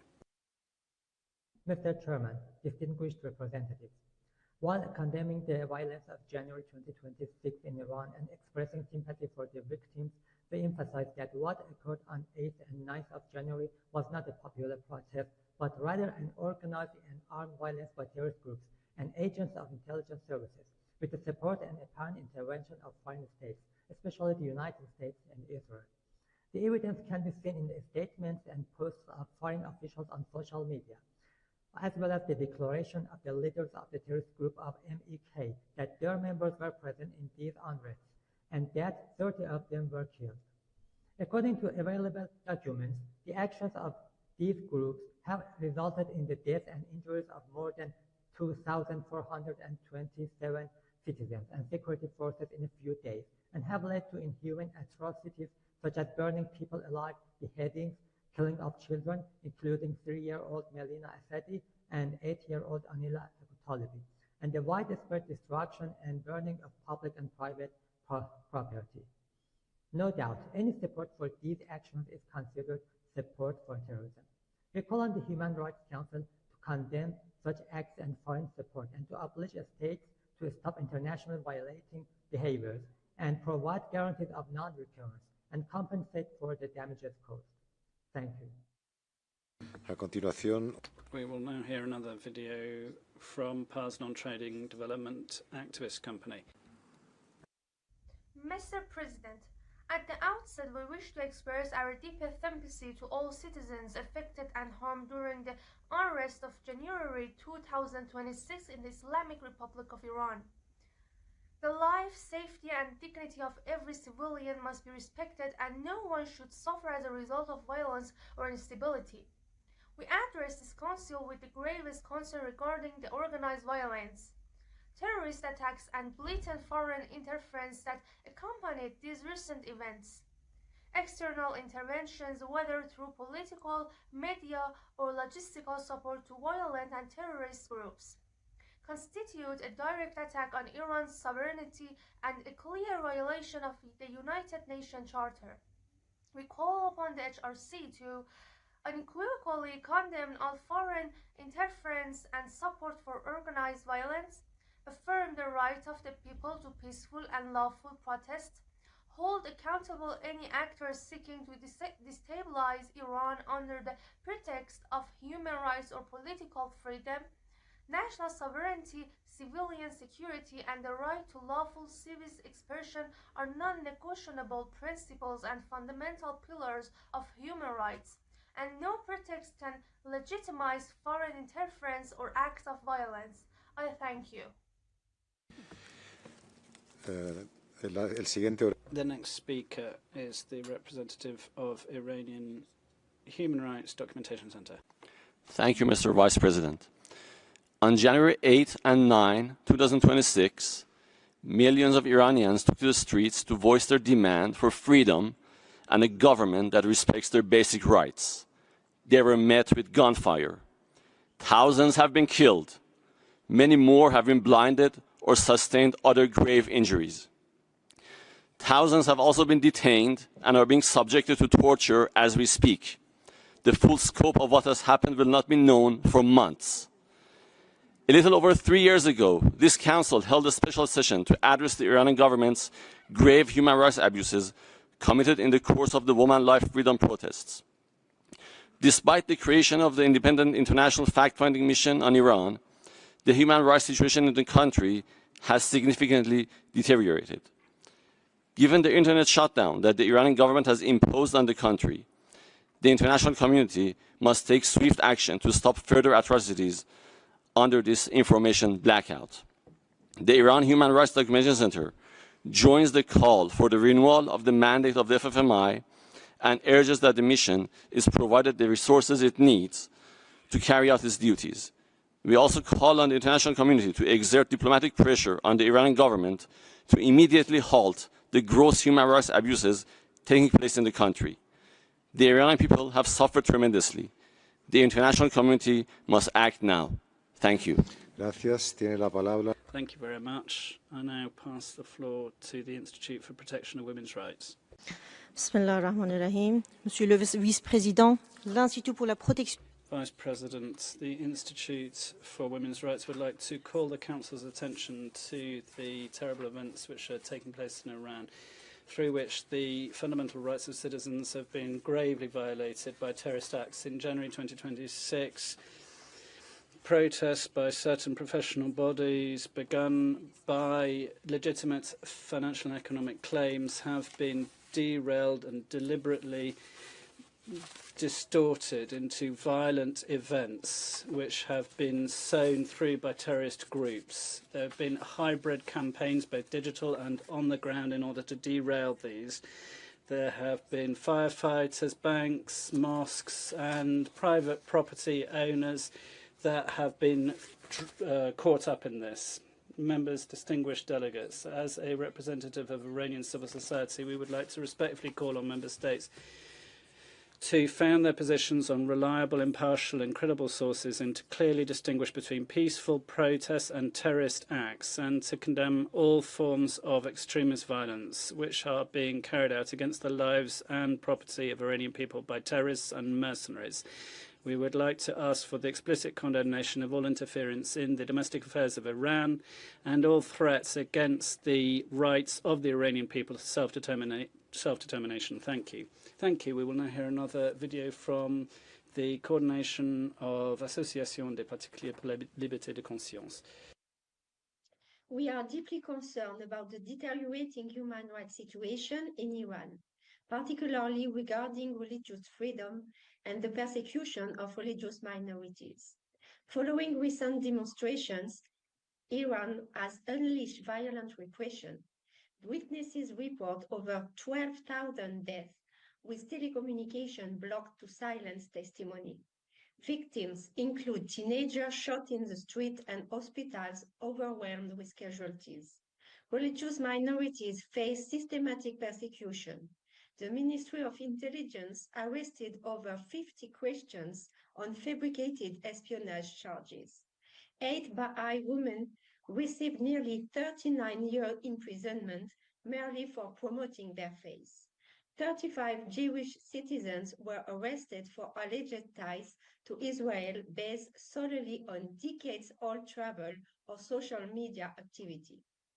The coordinated crackdown constitutes crimes against humanity under international law. We urge the Council to establish accountability mechanisms and take concrete action. We remain committed to supporting these persecuted communities. I thank you. We will now hear from Yamach Karen Tebsonati Vasalamat Iranian on video, please. President, we stand firmly in defense of the right to peaceful assembly and freedom of expression. At the same time, we reject any attempt to erase the line between legitimate civil discourse and foreign instigated violence and terror. As confirmed by high-ranking officials from the United States and Israel, recent events were deliberately manipulated to transform peaceful protest into armed insurgency. After failing to defeat Iranian nation through external aggression, these actors shifted to a strategy of internal destabilization. Separatist groups supported by foreign intelligence used military weapons to kill civilians and police without distinction. These terrorists deliberately burned public and private property, seeking to undermine national morale and spread chaos. Foreign interference and the support of external media outlets have never served the interests of the Iranian people. On the contrary, such actions only heighten tensions, generate widespread anxiety, and undermine the psychological well-being of society. We urge the Council to end its double standards. How can the defenders be judged, while those who planned, armed, and enabled this violence remain ignored? We urge the Council to conduct a comprehensive investigation, including into the responsibility of foreign states that arm and finance terrorists in violation of the fundamental human rights of the Iranian people. I thank you. We will now hear another video from Payamavaran Hamyari. Dear President, Excellencies, I speak on behalf of Chatra to condemn the organized violence that resulted in the deprivation of the Iranian people's right to peaceful protest, legitimate civic demands, arising from economic pressures caused by unilateral sanctions and the reactivation of the snapback mechanism were distorted by the entry of organized terrorist groups, transforming civic space into an environment of insecurity and human loss. In this context, alongside the loss of human life, the right to peaceful assembly, protected under both domestic and international law, was seriously undermined. While violence, incitement, and terrorist acts are never protected under human rights law, we condemn the loss of life among ordinary civilians and among those responsible for maintaining public safety as a result of terrorist violence, and emphasize that human rights are indivisible and that the right to life applies to all. In closing, international and civil society institutions are expected in their assessments to maintain a clear and principled distinction between legitimate peaceful protest and organized violence. Human rights are not strengthened through reports that lack sufficient evidentiary basis or meaningful connection to social realities, and the protection of human rights require avoiding their instrumentalizations. I thank you. Escucharemos ahora otro vídeo. We will now hear another video from Article 19, the International Centre Against Censorship. As this council meets for a special session, the people of Iran remain in darkness under a near-total communications blackout, deliberately imposed by the regime to conceal a massacre of its own people. Article 19 urges the international community to take urgent measures to ensure accountability for repeated crimes under international law. We deplore the lethal repression of this new wave of protests, with tens of thousands of people killed or imprisoned by the authorities simply for protesting. We are horrified by reports of security forces raiding overwhelmed hospitals, beating patients, their families and medical personnel, while attempting to arrest the injured protesters and seize bodies of those killed. The regime's policy of mass detention has been facilitated by broadcasting coerced statements from detained protesters on social media. We express our full support for the fact-finding mission on Iran to carry out an urgent inquiry into these international crimes, to collect and preserve evidence for use in legal proceedings, and call for all resources necessary to be allocated to the mandate to carry out its investigations. We urge states to put urgent diplomatic pressure on the Iranian authorities to stop the bloodshed and restore access to the internet. In light of the systemic impunity, we urge states to initiate investigations under the principle of universal jurisdiction to hold those responsible to account. Finally, we call on all states and private companies that use satellite internet connections to use all avenues to find a permanent and sustainable solution to help maintain connectivity. This includes strict export bans on military-grade jamming technology to Iran to break the regime's communications blackout. Thank you. Okay, so now we will hear from the representative of Civicus World Alliance for Citizen Participation. Mr. Vice President, Civicus and volunteer activists expressed grave concern over the rapidly deteriorating human rights situation in Iran following the brutal repression of nationwide protests that began in late December. Iranian authorities responded with an extreme and violent crackdown on peaceful demonstrations that quickly expanded into calls for political reform. Furthermore, security forces reportedly used overwhelming and lethal force against protesters, including military-grade weapons. Reliable accounts describe wounded individuals executed in the streets and cities placed under de facto martial law amid unprecedented wave of arbitrary arrests and mass unlawful killings. Sources report over 3,000 deaths according to the authorities alone and over 24,000 arrests, whilst a nationwide internet and telecommunications blackout in breach of international human rights law further obstructs life-saving information, documentation and accountability. Senior officials openly threaten protesters with maximum punishment and no legal leniency, signaling further risk of torture, enforced disappearances and grossly unfair trials. We are particularly concerned that detainees are at grave risk of arbitrary executions. We urge this Council to strengthen monitoring of Iran, ensure the renewal and adequate resourcing of the Special Rapporteur and the FFM to carry out an urgent inquiry and support criminal accountability for grave violations. There is also an urgent need for the voice of civil society within Iran to be heard directly. The people of Iran urgently need protection, justice and international solidarity. We thank you. Thank you very much. I now pass the floor to Baha'i International Community representative. Mr. Vice President, Iranians deserve the right to play a decisive role in the future of their country. These weeks we have seen youth whose aspirations were long ignored by their government, prepared to make many sacrifices for the upliftment of their nation, and their voices have carried across the world.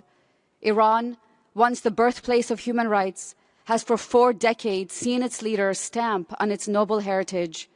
As we watched with shock and grief the loss of life in the country, we witnessed an undeniable truth, that repression can never destroy what's in a person's heart. It cannot crush one's innermost beliefs and desires and longing for a better life, for human dignity. The Baha'is in Iran have endured this persecution for 4 decades, responding to cruel injustice with nothing but resilience and service to their country. Today, they grieve not only for themselves, but for their fellow Iranians, as that repression is now inflicted on so many. Mr. President, the UN was founded on a simple promise, that as one human family, we will ensure the well-being of all. Upholding justice in the face of repression is the one power that can translate humanity's ideals into reality. Today, this body has a responsibility to hold Iran's leaders accountable, to demand an end to these violations, and to urge them to uphold their sacred responsibility to protect their people. Thank you. Gracias. Thank you very much. We're now going to have another video from the Organization for Defending Victims of Violence. Recent weeks, protests in Iran began peacefully among some people and business owners, driven by economic hardship and currency instability from sanctions, but quickly escalated into organized violence and terrorist acts, with US and Israeli officials acknowledging intelligence involvement and destabilization efforts. Our society is under the threat of terrorism. The recent unrest, followed by more violent incidents, has caused deep trauma and distress among people. I have a few questions for this Council. Why do many Western states remain silent about foreign interference and the financial and logistical support provided to violent mercenaries? Why is there so little concern expressed about the killing of innocent civilians and children by organized terrorist groups? Why does the international community avert its gaze from the destruction of people's property and the creation of insecurity through external intervention? Is setting hospitals and public buildings on fire a form of peaceful protest? And when such acts are openly supported from abroad, does international law still call this peaceful? Why not allow societies to find their own? We urge the fact-finding mission and the Special Rapporteur on Iran to employ evidence-based language and avoid characterizing these events as peaceful when the documented conduct includes vandalism, arson, and terrorist acts. Thank you. We'll now have the representative of Alliance Internationale pour la Défense des Droits et des Libertés. Mr. President, on behalf of the International Alliance for Rights and Freedoms, IDLE, and the IDLE International Foundation for Dialogue and Peace, we express our strongest condemnation of the violent and systemic repression carried out by the authorities in the Islamic Republic of Iran against civilians.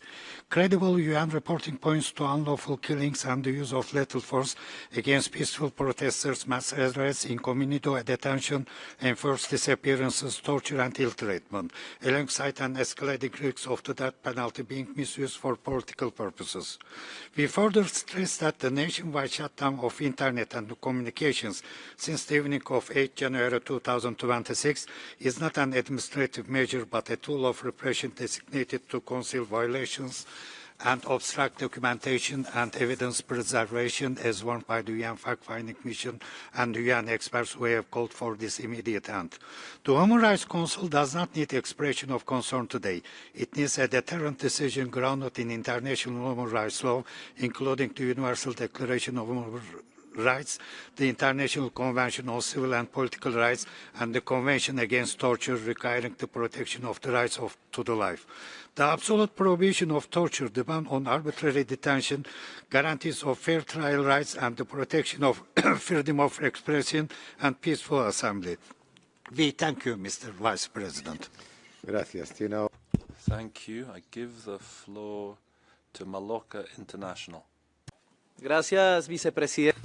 Thank you, Vice President. This special session reflects once more the increasing politicization of the Council. We're witnessing selective use of human rights as an instrument of geopolitical pressure.